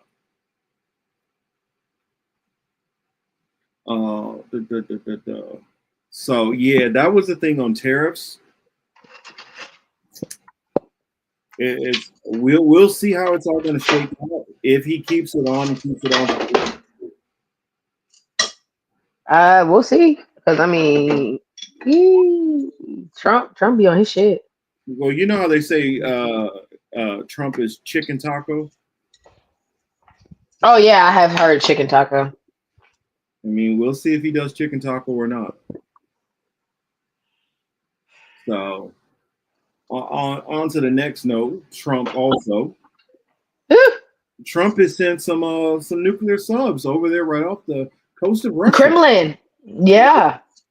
Fuck you. What he about to start to get us into? Yeah. Zelensky did beg for regime change. So Zelensky is cheerleading to try to get Putin out of power. And I do know that Trump has been pretty pissed off that that Putin has kind of been like, yeah, okay, sure, Trump. Yeah, yeah, that sounds good. And still just doing whatever the hell he wants to. Actually, it's Putin. Who are you going to talk? You going to talk to a man that does 50 push-ups every morning? I done told y'all about this man. Putin. I don't know what they're showing me to you. Hey, you don't hang out. Y'all don't hang out with enough niggas that went to prison. A nigga that keep his prison. Huh? He's treating Trump. You remember Office Space? Red Stapler. No, he's not doing. Well, Trump is Red Stapler. But you remember the boss who walk up with the coffee cup and be like, "Yeah, that would be great. I need those I need those expense reports." Okay, all right. That's what he's doing to him. He's like, "Yeah, okay, yeah, that sounds good," and just completely ignoring him. I'm telling you, because this man does 50 push-ups every morning. I'm not exaggerating. This man still works out. Putin is cut like an eighth of dope. Like he has dedication and he has a regiment. Like, leave that man alone. Trump, you don't have a regiment. You're not dedicated. What? And you're talking to this guy crazy? Yeah, fuck off. Get out my face. Trump is used. I'd say the same thing. Trump is used to being able to punk and bully everybody, and this is somebody who's not going to bitch up and get scared like a lot of these other countries are doing. It's just you're wasting your time thinking you can bully or scare or threaten them. They've dealt with far worse than you, Trump. I mean, so I don't know. I just kind of laugh at it. But the one thing I don't laugh at is put nuclear subs on their border. It looks like we're just inching and inching and inching closer to a dangerous situation. And I just wonder on what front. You think we're going to war? At some point, because see, this is how these things work. When you start looking at a world war, it's always little increments and itches that get closer and closer and closer. An inch this way, an inch that way. This happens, then that pisses off this person. And what we're looking at is like a very slowed out, drawn out version of a street fight. It first starts off with somebody looked at somebody the wrong way. Then what? Then it's like, what? Do we have a problem? Then it goes back and forth. Words go back and forth. And then it's like, no, we can step outside. And then, it just keeps escalating and escalating. And then it's like shoulder leaning on each other, staring each other down, trying to get somebody to back down. Then maybe it starts off with some pushing. And then eventually the fight finally happens. This is the same thing that's going on here. It's just when it's giant countries, the shit talking and the side eyeing and all that, it just takes longer of a process. And when you look back over the course of history, some of these wars might have took 5-10 years to actually happen, like World War II and stuff like that. And then what happens is eventually somebody takes a swing, and now it's going. And so I feel like there's so many tripwires set up for this war to happen. And Trump is being flagrant on all grounds. And I'm telling you, the most dangerous bully ever is a bully who's never been put in their place. Because they're going to take it to the ultimate level with the wrong person, and it might be the last person you fuck with. And that's where I feel Trump is doing by pushing us closer and closer. I don't think he gets the danger we're in. Once again, this sounds like a custody battle, and now mom's boyfriend's in it. But mom's boyfriend just got out the pen for doing 15 years. I really wish my dad would stop talking shit. Yeah, it's you remember Con Air? Mm-hmm. This is that situation. Like you fucking with this dude, you don't realize he's dangerous. It's hell. You thinking that he's some little bitch because every weekend you and your buddies come bully some dude in the bar, beat the crap out of him, and don't realize, oh, you caught the right one now. And I feel like this. Everybody eventually, especially bullies, they eventually meet that right one. And Putin is definitely that right one. So I think he's putting us in a dangerous spot. Dude thinking that I'm gonna hit him with tariffs. That motherfucker don't give a fuck about your tariffs. He don't care. It's almost like you sending him a strongly worded letter. He don't care. And it's like he's insulated himself so much. Like, oh, that's another one who just bucked against him. India. India told Trump, yeah, I'm going to still keep buying cheap oil from Russia. What you going to do about it? So I don't know what you do because, okay, you try to put sanctions on India and all that. All they're going to do is just buy from your enemies. All you're doing is pushing all your enemies closer and closer together while pissing off all your friends too. I mean, your ally. You're pushing your friend you're pushing your ally to hang out with your enemies. And so all they're doing is, and you're pissing off all the people in Europe who would typically be on your side to make them stand off. All they're gonna do is like, nah, well, America, you were America first, screw everybody else. Well, now you America alone. So I think he's setting for He's about to fuck us up. He's setting to fuck us up in a second, to be honest. I mean, I think back to the Bible where it talks about like that one nation on the hill that'll get destroyed in the Yep. And it's oh my God, speaking of tsunamis and shit, we gotta talk about the weather. How's that? Yeah, the tsunamis, they didn't really do anything out here. I know it got a lot of attention, but it really didn't do nothing out here.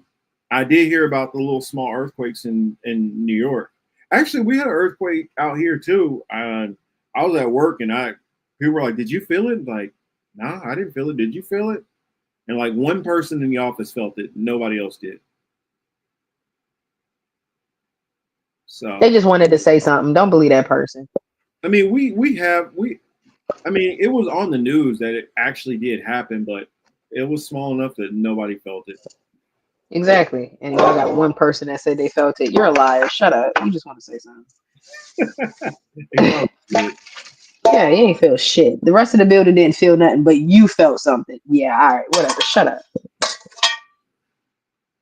Crazy. Chris A says political pundits said that if this was the year 2002, then Trump's tariff strategy would work. But now it's 2025, and the block has spun, and the global situation. That's it's a lot of truth in that.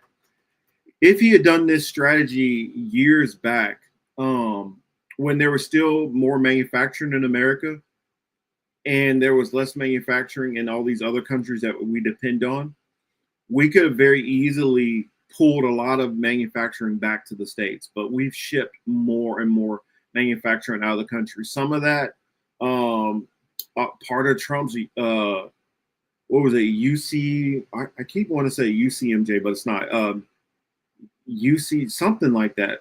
Whatever, what was it, Trump MCA? Is that what it was? Mexico, Canada, America, whatever Trump's trading thing was recently, USMCA, that's what it was.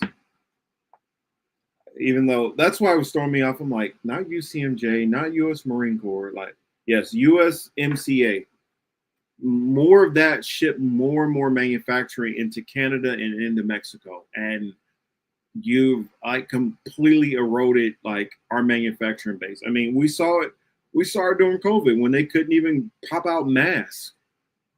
When you literally can't put together, masks that we run out in this country, and you can't prop up some kind of quick manufacturing for that, and you run into delays because they have to be shipped from another country. It shows we're not the same country that we used to be. It's not going to work. Also, hell no. Also, these other countries have insulated themselves from the tariffs at this point now. So that's the problem with this whole group of people. Some of these people have held to this philosophy so long that now the situation has changed and it won't work anymore. But they never got to put their philosophy through, or their ideology through, or theories through, that they haven't. I'll put it to you this way: it's like what because a lot of this comes from still that Project 2025 stuff. Just like how people on the left have theories about socialism and communism, the right is the same way. They got a lot of theories on shit that they've never put into play either. And all they're doing is they've gotten to the point where now they're pushing their theories out. And they're doing the equivalent of, if the left actually really did get to some form of socialism or communism, which, despite what plenty of people on the right like to scream, Pelosi and Schumer and all that are diehard capitalists. They do everything for corporations. That they are not in any way, shape, or form socialists or communists. Let's see. It was something else that I wanted to bring up. Something else I wanted to bring up real quick. So I think I've hit most of my topics. Oh, yes. I don't know if you guys have heard about it. Well, before we hop off of that, Till, did you have anything you want to add? Nah, but I wanted to talk about that other fucking goddamn Project 25 shit. I can't think of the name of it right now. Hold on, we could talk about that too before I go into my. I got one other topic that I had in mind. Okay, so apparently the Heritage or something has another project out. It's like Handmaid's Tale type shit. I can't think of it right now. Give me a second. Hold on, I'll be right back. Let me go see if I can find it. I was Googling it earlier today, but I can't think of the name of the damn thing. Full Agenda 2025. I mean, because it's a massive, massive document. There's so many things that they have planned in there. And yes, I see why people came out with that movie, A Handmaid's Tale, because I honestly believe there are some people in that cohorts that would love for all that to play out. Now, I'm not talking about when they get overthrown and stuff like that, but I'm talking about getting it to a point of turning America into Handmaid's Tale.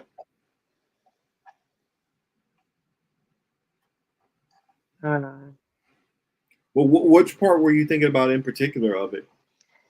No, it's a separate one. that they got.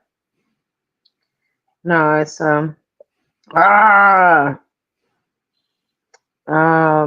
it's called something else, and that's what made me go art because it's separate from Project 2025. I gotta find it. It's got a completely different name. Project.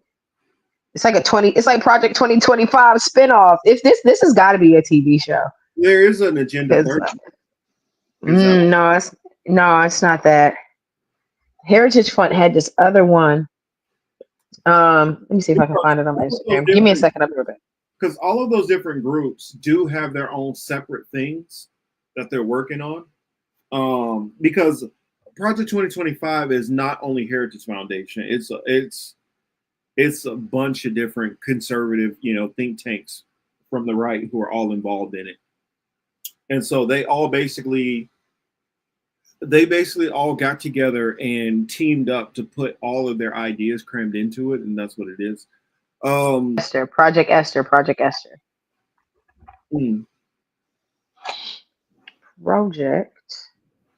And Dominic asks, so are we non-whites going to be exterminated? I don't know exactly what the goal is. I really don't. As far as that, I know you do have like heavy winks and nods. I just sent it to you. White supremacists to come out the closet. Text message. Okay, I got it. Project Esther, a national strategy to come. Oh yeah, that one to combat anti-Semitism. Summary: America's virulent anti-Israel, anti-Zionist, anti-American pro-Palestinian movement is part of a global Hamas support network that is trying to compel the U.S. government to abandon its long support for Israel, supported by activists and funders dedicated to the destruction of capitalism and democracy. Listen to them carefully. The HSN benefits from the supports and training of America's overseas enemies and seeks to achieve its goal by taking advantage of your open society, corrupting our education system, leveraging the American media, co-opting the federal government, and relying on the American Jewish community's complacency. The National Task Force to combat anti-Semitism intends to enlist all willing and able partners in a coordinated effort to combat the scourge of anti-Semitism in the United States. So,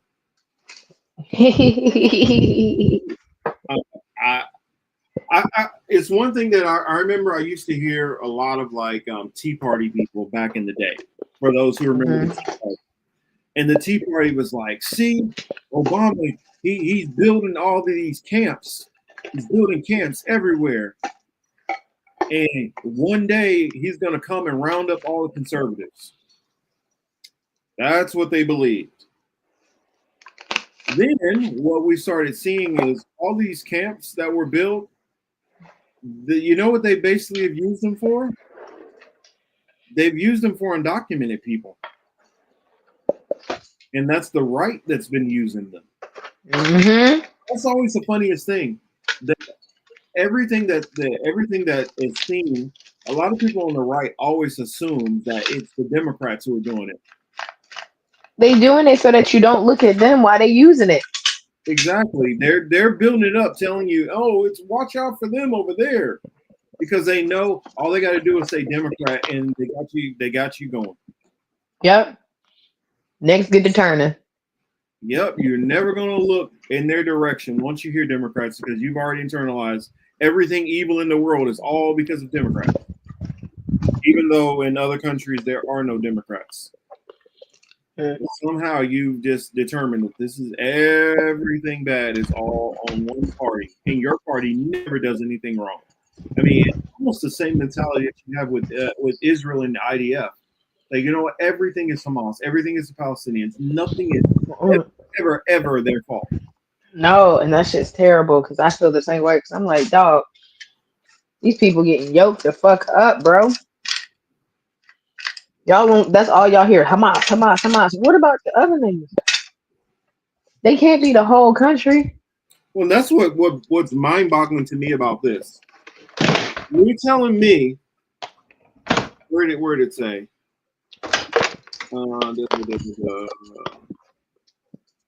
Where was that one part in there?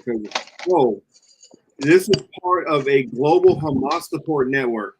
Most people had never even heard of Hamas before October 7th. Okay. Most people had never heard of Hamas. Most to make the belief system that Hamas, who has been under Israeli occupation and control, somehow has the power to control media worldwide. It's fucking ridiculous. Worldwide media, bro. Keep in mind, when I was overseas, I never heard. When I was overseas looking at Dubai News, I did not see them talk about Hamas in Dubai News. They were talking about everybody. I mean, I'm trying to remember exactly when Hamas came into power. What year was that? Was that 2000 what?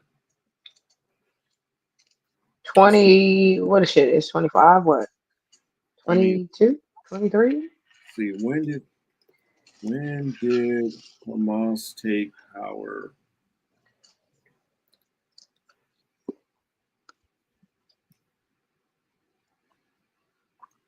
Let's see, what year was that?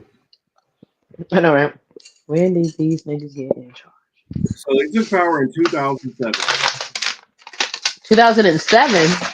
Yes. And we just not hearing about these niggas? Exactly.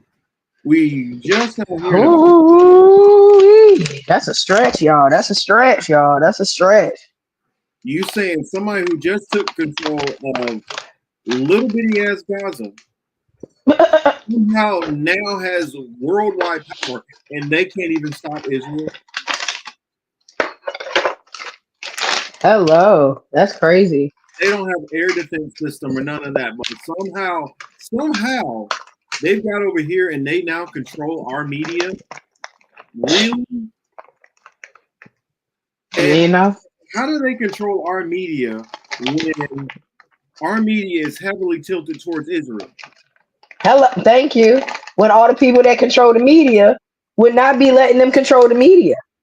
Exactly. You can sit there and tell me all of these people of the same identity group as Israel have so much power in America, but somehow Hamas is got the most. Yep. That's why I was like, let me bring up Project Esther, because I was like, I was studying about it earlier this week. I just don't know why I couldn't remember Esther. The moment you For said some reason, and automatically I already knew what it was going to be entailing. yeah, because think of the name Esther. Like, come on, bruh. Out of all the women in the Bible, not Ruth. You want to call it Project Ruth? Yeah, well, yeah, we already know if it was Project Ruth, it'd be something different completely. Completely fucking different. But Esther, one of the most, prominent women of the Bible, who's looked at as a powerful woman and strength and all that, and holding high regards, because Mary was not held in high regards. Nope, exactly. Because Mary's only held in high regards in what religion? In Christians. Catholics, to be specific. Oh, okay. Yeah, because she's held in very negative regards in many Jewish circles. Okay. And I was like, Esther. I said, oh, y'all picked that name right. Mm-hmm. And think about it. Esther did what in the Bible? For those who don't remember, Esther is the one who took out a king.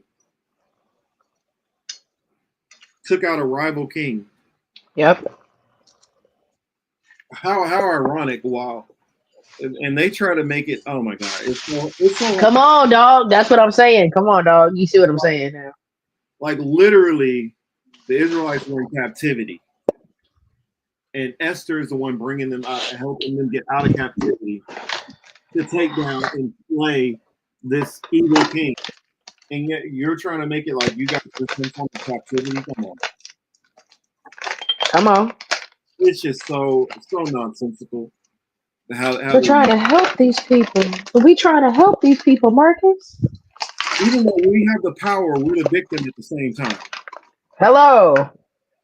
Wildest victim mentality I've ever seen in my life.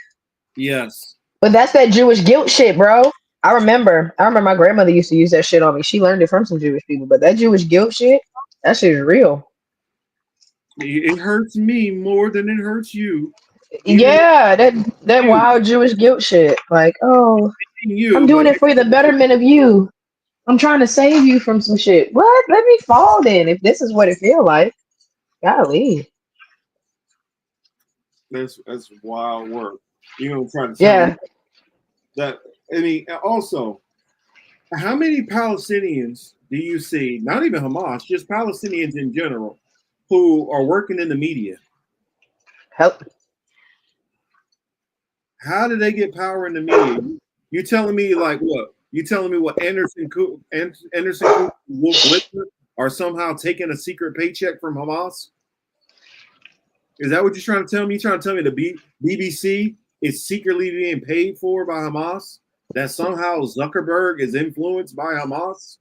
Yeah. Is that what we? Meta, the whole nine. CNN, ABC, Fox. What's his name? Carson Tucker. Yeah, Tucker Carlson. He getting paid by Hamas now?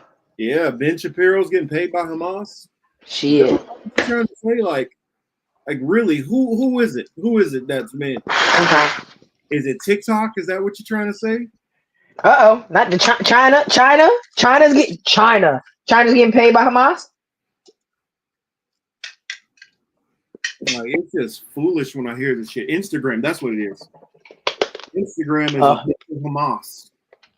You know? Like, it'd be one thing if you said radical Islam. I could give you a little bit of a bone with that. I'm like, that's kind of bullshit, but at least you could say there are Arabs out there with a whole lot of money and power. But they're trying to say Hamas, the brokest of the Arab group, is the one who now has gotten the whole world to believe in some conspiracy theory. Yeah. Like, wow. Hamas is, they in charge. You ain't know they run the world now. They bigger than China and Russia. Low key. I'll be right back. Okay. Oh shit, y'all. You done left y'all with me. So I'm in the background meal prepping for my week. I got a long week of work this week. So I'm in this bad boy cooking. Next third eye con, I'm gonna let pasta take a break. Breaking for everybody. Do that. I'll get on the grill next third eye that I pull up to. Might be El Paso. We'll see. By the way, if you do get a chance, try to come to the Third Eye Carnival in El Paso. Steve will be there. A whole bunch of other like-minded people. Get to meet us in person. Get to talk about some of these ideals in person. You know what I'm saying? Get to chill, hang out. Tomorrow, Marcus will be on Charles' show, and I will be on my show with Steven Sugar. But we will also have a guest up there, my good girl friend that owns Magdalena's Botanica out here in Richmond, Virginia. She's going to be on the show, popping some shit, telling some cool ghost stories. If y'all want to get in on that. I think that's everything for me in the week. You know, besides the regular degular. That's about it. What the hell is Marcus doing? Oh, let me look at the comments. I'm back now. Y'all was popping shit. Oh, okay. Coffee next was week, running through Epstein was, Coffee. he said next week, Coffee. Epstein was Hamas. I honestly, like, if I ever showed one of them, I honestly want to, like, see if I can get created some, like, 20-ounce boxing gloves. Like, super big, super padded, and run friendly fade. Friendly fate on who? No, I'm talking about at Third Eye Carnival. Oh, friendly fades at Third Eye Carnival. Yeah, with like 30-ounce gloves. I don't know who you're gonna get. I'm trying. That's what I was about to say. because those are super. I don't want like the over because those oversized ones they're way too big. They're like ridiculous. Like you can't even like hit anybody. I don't want those, but I want like something that's big enough where it don't hurt anybody, but it's just for fun. Because I mean, even if you hit somebody, like even if you catch somebody with like the typical sparring size, which is like an 18, like 16, 18. I mean, I guess you could do those. Hey, I'm down with a back dot for any and everything. For real, for real. Yeah, like what is the largest? I'm thinking, is there anything bigger than 16 to 18? I don't know. I wonder if somebody makes something custom like that. I don't know. That would be something fun to do. But Google has just made a giant new data center has been approved to be built in the Kansas City area. Oh Lord. Yeah. It's a 10 billion 500-acre tech campus. Gets a large stamp of approval near Smithville. So, yeah, I thought Ladarius sent this one to me. So they're gonna run out of water soon? Trying to cool that fucking reactor? No, they'll probably just use water off the Missouri River. Okay. Because I'm looking at where they're trying to put it. Mm-hmm. So here, let me read a little bit of it. Port KC, an arm of the state whose purpose includes growing Kansas City's economy, has approved the authorization of $10 billion in taxable revenue bonds to finance the development in the northeast corner of Interstate 435 and Highway 169 in Smithville. So that's like north of Kansas City. And so, you definitely have bodies of water which you can use. A taxable revenue bond is issued by local government to finance a specific project, and repayment relies solely on the revenues generated by the project. Project Micah, as it's dubbed, will include thousands of servers that can handle extreme amounts of data and traffic inside 5 data center buildings spanning 500 acres. I don't know why. I just think that that's pretty damn interesting. That they're building this giant data center. What is all this data going to be for? All the TikToks and Instagrams and incriminating people and people doing dumb shit. I think more monitoring. I think that we're going into a very dystopian state, and if they're able to, yes, we are. It says the first phase of the project is anticipated to take approximately 18 months to build. So that means that this can be underway and built still within the Trump administration. And somebody like Peter Thiel and all them are going to love to be able to use Google's data to help build. So I don't know. It's just, I don't know. This seems sketchy. In addition to the campus, project leaders report they will give approximately $1.5 million to Smithfield School District and $250,000 to New Northland Career for workforce development. I bet. Yeah, so that's kind of raise the kids so that they work at that plant. Oh, there's going to be plenty of people who are going to want to flood to that plant, just like people who are flooding to Amazon and stuff too. Mm-hmm. I don't know, but that's all I got. I just wanted to bring that up, and I'll look more into it to see if I can find out more information about it. I don't know. Just interesting stuff. Interesting indeed. I think Chamonique was asking earlier, like, what do we do? And I'm like, I don't really know what's in store for us. I know that actually this is what for me, this is what will explain things. You're gonna live your life. We have to see what happens after Trump administration. Now, if if Trump doesn't leave office, like some people are talking about a third term and all that, then we know the rule of law has basically gone away. And I think he'll set a lot of things in place and precedents in place for him to just turn over power to, JD Vance or whoever else after. I honestly feel like after Trump is gone, I don't feel like his mojo passes on to any random Republican. I think that it's unique, the cult of personality it has over those people, that they'll follow and listen. And I don't think that just translates to somebody else. I also don't see who they have waiting in the wing to be the next Trump, who's going to be able to have that control over the party as a whole. So I don't know what happens from there. I honestly believe that it's going to be a giant pendulum swing, just like it swung so hard to the right this time.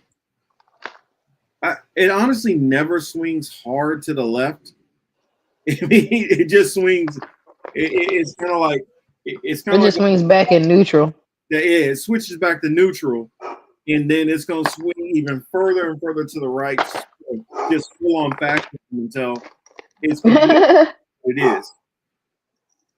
I mean, if you look at how the Overton window has been, the Overton window since I want to say since easily probably after the FDR kind of had it swing to the left, it has never swung back that direction really. It is just constantly kept creeping to the right, more to the right, more to the right. Yeah, you'll throw in some of this culturally supposed leftist stuff with identity politics stuff, whether that is dealing on racial issues, sexuality, or gender. Identity politics is where you get any kind of like switch, but everything else has been basically economically to the right. And I think it's just going to continue to keep marching that way. And not only the economic side, the authoritarianism, the shutting down speech, and the control and the forcing of things, i.e. the mandates, i.e. some of the silencing, i.e. the shadow banning, all of those things like that. You're going to see more and more, I would say, I think we're just creeping more and more and more to a fascistic government, no matter who's in power. And I feel like that's the direction we're going, whether it's with a Trump or whether you get the lighter, friendlier version, from who knows, from Buttigieg, who comes up next, or Gavin Newsom, or whoever. I don't really see the Democrats as having a deep bench on who they can push in there, and I don't see Republicans having a deep bench of who can go in there. And I definitely don't see any third party being able to come up out of nowhere and fill that void, since both sides have weak candidates, sitting on the bench. So I just think it's going to be whichever side is least hated at that time period, and I think it's going to fall to whatever Democrat decides to step up. And so whichever Democrat passes through the primaries, that's going to be the next president. That's what I would say, no matter who the hell it is.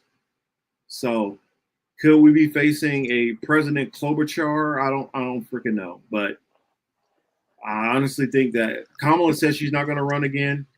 I can already see people who are jockeying. I think Pete is definitely putting his hat in the ring. I think Gavin Newsom has definitely put his hat in the ring. Alyssa Slotkin, I don't know if y'all saw how she got brutalized on Breaking Points, but she's definitely putting her hat in the ring. What's the guy from Pennsylvania? I don't remember what his name is, but who was in all the people who were up for Kamala's VP, except for Tim Walz. I think all the rest of them are going to be putting their hat in the ring. So that's the people to look forward to possibly running again. And then I think on the right, you're probably going to have what's old boy from Florida, Ron DeSanctimonious, putting his hat in there. And you know what? Or I could see Marco Rubio. I definitely know Ted Cruz will probably run for president, but I don't know. Out of the list of bozos, I don't know which bozo will be the next Oh one. boy, out of Texas. Ted Cruz? Mm-hmm. I think he's just I too bet. much of a dumbass, though. Oh. I just think that he's not. If you put Ted Cruz versus DeSantis, or Mm-hmm. I just think that they destroy him in debates, and they would expose him, and that would any kind of like gleaming that he thinks he gets would be gone quickly. Now, unless somebody like Stephen Miller decides to run, I can see Republicans loving that. You know, he's gonna fix the border and get them immigrants up out here. But I don't see his like evil villain as, winning either. Not evil villain ass. It's like Voldemort. To answer your Dina's question in reference to what I think we got, like, what is there to do or what are we gonna do? Girl, live your life. That's all you can do. That's really all you can do. You can't replace these 24 hours that you sit here. Don't worry yourself about the next 24. Just be present. For real, for real. I know that sounds as hippie as it sounds. What? I sound like old boy that said we're supposed to manifest ourselves out of slavery. Like, but it's to a point, like, you just gotta, we can't change nothing until the election come up. So we kind of just gotta let this run its course. So in the meantime, while it's running its course, relax, bro. Put your feet up. I've always believed since I was a teenager. I'm talking about like maybe like 14, 15, that we were going to see a post-apocalyptic society. I don't know if maybe it was all the movies I was watching at that time period, but I've always We're here. Huh? We're here. I've always thought we were going to see society collapse to a degree. We're here. I felt you were going to see war in the streets, and you're going to see like the day when, everybody thinking, oh, I'm just going to go into the office today. No, all that's gone. You're going to be living more closer to, Will Smith and I Am Legend than anything else. Now, I don't think it's going to be zombies or necessarily, but I do see. But that's the thing. There is. Hear me out. There are people that don't do shit. At all. Those are the zombies. I definitely see us living through some form of collapse state. That's what I believe. And I think that is going to be due to war. Now, I don't know how long we'll be in that collapse state, but that's something that I believe that will happen. That's the reason why, even when I look at leaving the country, I look to countries that I feel will not necessarily be involved in any of this stuff, meaning it's not a country that's going to be on the ally list of either country, and it's not going to be a place where anybody's going to need it for a staging ground. It's just going to be a place that's kind of like really off the beaten path, and that's going to be a place where it may be advantageous to be. Like, for instance, perfect example, Spain. Do I think anybody's going to give a shit about needing to conquer Spain to fight out something? Not so likely, because I think the UK is going to be right in there. So you can launch off from the UK. Are there any minerals or anything that they need out of that area? No.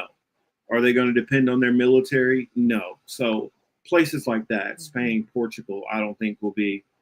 But you go to a place like Italy because of where that's situated to fight against enemies, whether that's in Europe or in the Middle East, that's a dicey place to be. Even some of these countries in South America, they might be used as launching off points to attack the United States. So that's what I'm saying. It is going to be real dicey on exactly where to go from then. But that's how I look at it, is either I'll retire off to a place because things haven't really kicked off yet, or we'll be assembling in small groups and trying to fight, for our survival on a daily basis. I'm just letting y'all know, Y'all judge me if you want to. Sorry World to be. come to an end. World come to an end. I'm eating humans. Just it is what it is. I don't think we'll have to get to that point. I pray we don't. I pray we don't. But as soon as it gets to that point, it's happening. I already got a list of people I'm hitting up first. Oh Lord. Mm-hmm. You over there with Alex Jones. I'm over here with what? You over there like Alex Jones. Hey, they're making the frogs gay. If I can't eat frog legs for the rest of my life because they out here making the frogs gay, I'm sorry. That was one of my favorite. That's one of my favorite Alex Jones like tweak outs is making the frogs gay. And they are. Mine is when he talks about eating his neighbors though. I'm just saying. I'm not eating my neighbors. I live in I live close to like one of them communities where like you got to be like 65 and up to be here type vibes. Like everybody around me old as a bitch. Barely have any families in my neighborhood type shit. I'm not eating y'all. Y'all old, decrepit. Y'all probably taste like beef jerky. No. List of people I got, plump. Put a whole shrimp on the Barbie type shit. Like, I'm gonna be able to take a whole leg off. Look like Brontosaurus burgers and shit. If you don't remember it here, I'll play it. This shit cracked. Who don't remember it? Y'all don't remember Alex talking about he was gonna eat his neighbors? Ass first, yes. And for the first time in my life, folks, I'm thinking about trying to get lemonade at one. Seriously. Oh, hold on a second. It's rhetoric. When I tell you about the Depression, you can look this up yourself. 90% of people lived in. That's not the one. About half of those were so. I'm starting to think about having to eat my neighbors. You think I like sizing up my neighbor? How I'm going to haul him up by a chain and chop his ass up? I'll do it. My children aren't going hungry. I will eat your ass. That's why I want the globalists to know. I will eat your ass first. You're not. We're going to dig you out of those bunkers. We're going to dig you out of those holes. You make us eat up. Let me tell you something right now. I swear to God, if it's the last thing I do, I'm going to get my hands around your throat. And you know that's why you're begging for peace right now. You should have thought about that when you turned down Christ a long time ago. You want to meet with me, you Satanist? Meet with me? How about you get on your knees to Christ? You'd meet with my boss right now, but you can't do it. You think you can meet with some low-level nobody? I'm nobody. You think Christ would eat somebody? He would never do that. I will. I'm not going to watch my daughter starve to death. Now you can say that. I love crazy Alex Jones. Yeah, that was crazy. Come on, you think I like thinking about sizing my neighbor up, hauling him up on the chain? Like, oh, okay, yeah, you've done a lot of thinking about this, buddy. Just a little bit. Just a little bit. Does anybody watch anime in our chat? And if so, do you watch One Piece? Anybody watch One Piece? If not, it seems as if Thailand is having some issues right now, I think, with their government. And the One Piece flag is now outlawed in the country. So if there's any anime lovers in there, that shit's going crazy. I didn't go eat my baby. But yeah, that's all I got, y'all. I got some crap I need to do today, so I'm not gonna hang on too much longer. But yeah, it's getting crazy out there. It is. I just say make sure that as many of these people that you know that are like-minded folks, try to make sure you have multiple ways of staying in touch with them. So things hit the fan, you can be able to click up in real world and have people who are going to help defend you, because you never know what'll happen. Everybody's going to go to their corners, and you just want to hope that you got dependable and reliable and resourceful people in yours. Facts. Because be on the lookout if my Instagram get taken away from me. Last thing you wanted to be hanging from Alex Jones' chain. Okay, because you didn't size, because you was too busy not sizing up your neighbor. Mm-hmm.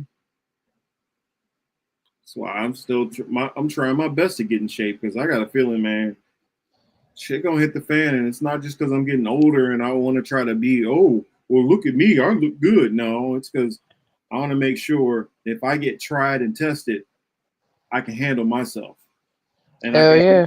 protect the people around me. Hell yeah. Same here. Yeah. Yeah, but that's all I got.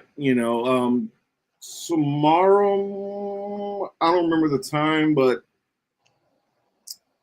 I'm pretty sure if you guys follow Charles, Three Eyes, Three Ears, he'll probably have it out there, and I'll probably retweet it. And so yeah, just keep an eye out for that. I think it's like 9 p.m. Monday, 9 p.m. Eastern, so 6 p.m. my time. Mm-hmm. But yeah, take a look out for that. And if I'm a little groggy, it's because I got a lot going on. I got to be up super early tomorrow, so I gotta get everything prepped. My homeboy's coming in town. Jose is coming in town on Wednesday. And for those who Hebrew apologetic fans, I'll make sure to try to take a picture of us together. And while we out, well, y'all see some of the pictures while we out. And had a last minute take time off, so that way I can be a great host. And that's how I am, Till. If you come out here, make sure we hitting all the sites, going to go get some good food, all that. Hell yeah, just don't take me to the same Roscoe people be getting shot at. That's all. I know about Roscoe's. I done been there. We can skip that. I've been there before. Shit, I done seen the Hollywood sign, Walk of Fame. We can do all the bump. Let's do some real cool shit. I want to do the local shit. I ain't got time for that regular shit. No, you're gonna. But have you been up to Bruce Beach? That was the black-owned beach. Have you been up there? No, see, no. I need to go do cool shit now. Have you been over to Lamarck Park? Nope. See, that's where you need to go. That's a black area. And on the weekends, they have all kind of open little markets and stuff like that, and you can shop with black businesses. And see that thing, yeah, some stuff like that you probably like to check out. See, that's what I like. I like that type of stuff. And then I don't know, you ever been up to the Getty? What's that? One of the fancy ass nice museums and stuff. So there's stuff to do that people don't even think about. There's stuff. I mean, everybody goes and sees Walk of Fame, which that's cool and all that. But how many people go on one of the studio tours? See, I want to do that. I would, because we went to Warner Brothers. What? Yeah, that's the kind of stuff people don't even think about. Plan that shit ahead. Get out to Warner Brothers. Actually go to Disneyland. Yeah, I do want to do that. Just drive by and see it. Actually go there. A lot of times people don't think, well, I can coordinate my trip, and what happens if it's a concert out there at the same time I want to be out there? Boom, boom, you can hit multiple things at once. Oh, here's another thing. That full 70 millimeter IMAX, there's only a handful of those actual real ones nationwide. And out here where I live, there's 2 of them. God dog. So most people, the closest real IMAX is probably 12 hours from them. They're probably never going to go to it. But you actually got some of that shit out here. I mean, I don't know did you see the thing when I went to the Astra Lumina? With the whole light show and all that? No. I'm gonna have to show you because we're on Facebook. I got some pictures of that on Facebook. Gotta check that shit out. See, I like shit like that. Or I can show you down to Orange Hill, where how you see in those different movies, and they got that viewpoint where it's showing, it's that beautiful view where you can see all of LA and the lights and all that. They look all fancy. Mm-hmm. That's Orange Hill area. My company, they had a party there that was completely taken care of by the company. I'm trying to figure where we're gonna go. I think we're supposed to do something off the Queen Mary in Long Beach this year. So no, I have not gone to Tyreek Nasheed's museum. What the hell? Somebody trolling. I know that was a good one, Chris. That was Chris. That was a good one. That's a good one. I know he's an FBA. There's some like this one museum I went to. I don't know. Just hit me up after we get off here. And remind me because I got some dope shit to show you. Hell yeah. You seen that one movie Richard Norton was in? What was it? Not The Illusionist or whatever. I love The Illusionist. You had all them light poles and stuff. It's like in downtown next to this one museum with all these crazy lights that you can go through. So like there's stuff like one thing about living here. There's so much shit to go to that most people are never going to go to. For one, you got to have a lot of time and money on your hands to hit all of this shit.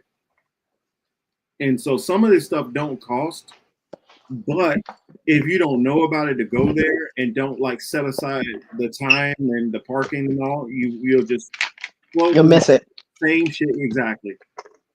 Like there was one museum I went to. It showed like the origin of how Dodger Stadium came about. Like how they were yanking like Mexican people out of their homes, eminent domain, and like tore down their homes to build Dodger Stadium. God damn. Yeah, that's like you don't hear about that kind of history unless you're around like people who will really show you the real.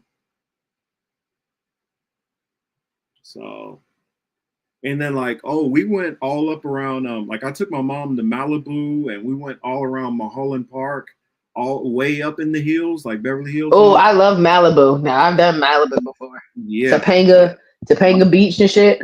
Yeah. That's what I'm saying. Was that Point Magoo all the way out there?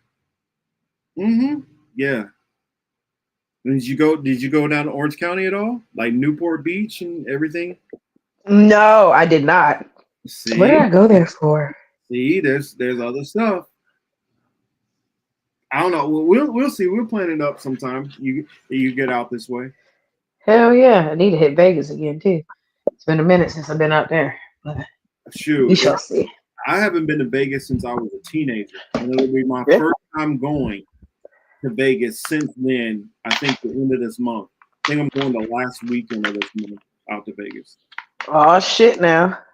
So I'll have some pictures. I'll have pictures, of course. Shoot, you never know. I might take my black ass out there and be out there and call you and be like, Marcus, where are you? I'll let you know. I'll let you. I heard right now flights to Vegas are very cheap right now. Yes, they are. There's a lot of tourism issues going on in Vegas. That might be a whole nother video to talk about for next week. But yeah, that's all I got, y'all. That's all I got. I appreciate everybody for being here. Yes, we appreciate all y'all. Thank y'all for tuning in, showing up week after week. We appreciate you. Listen to us talk shit. Yes. Appreciate y'all. Love y'all. And this is Political Matrix. We out. We out. There is discrimination in this world, and slavery and slaughter and starvation. Governments repress their people. Millions are trapped in poverty, while the nation grows rich, and wealth is lavished on armaments everywhere. These are differing evils, but they are the common works of man. They reflect the imperfection of human justice, the inadequacy of human compassion, our lack of sensibility towards the suffering of our fellows. But we can perhaps remember, even if only for a time, those who live with us are our brothers, that they share with us the same short moment of life, that they seek as we do,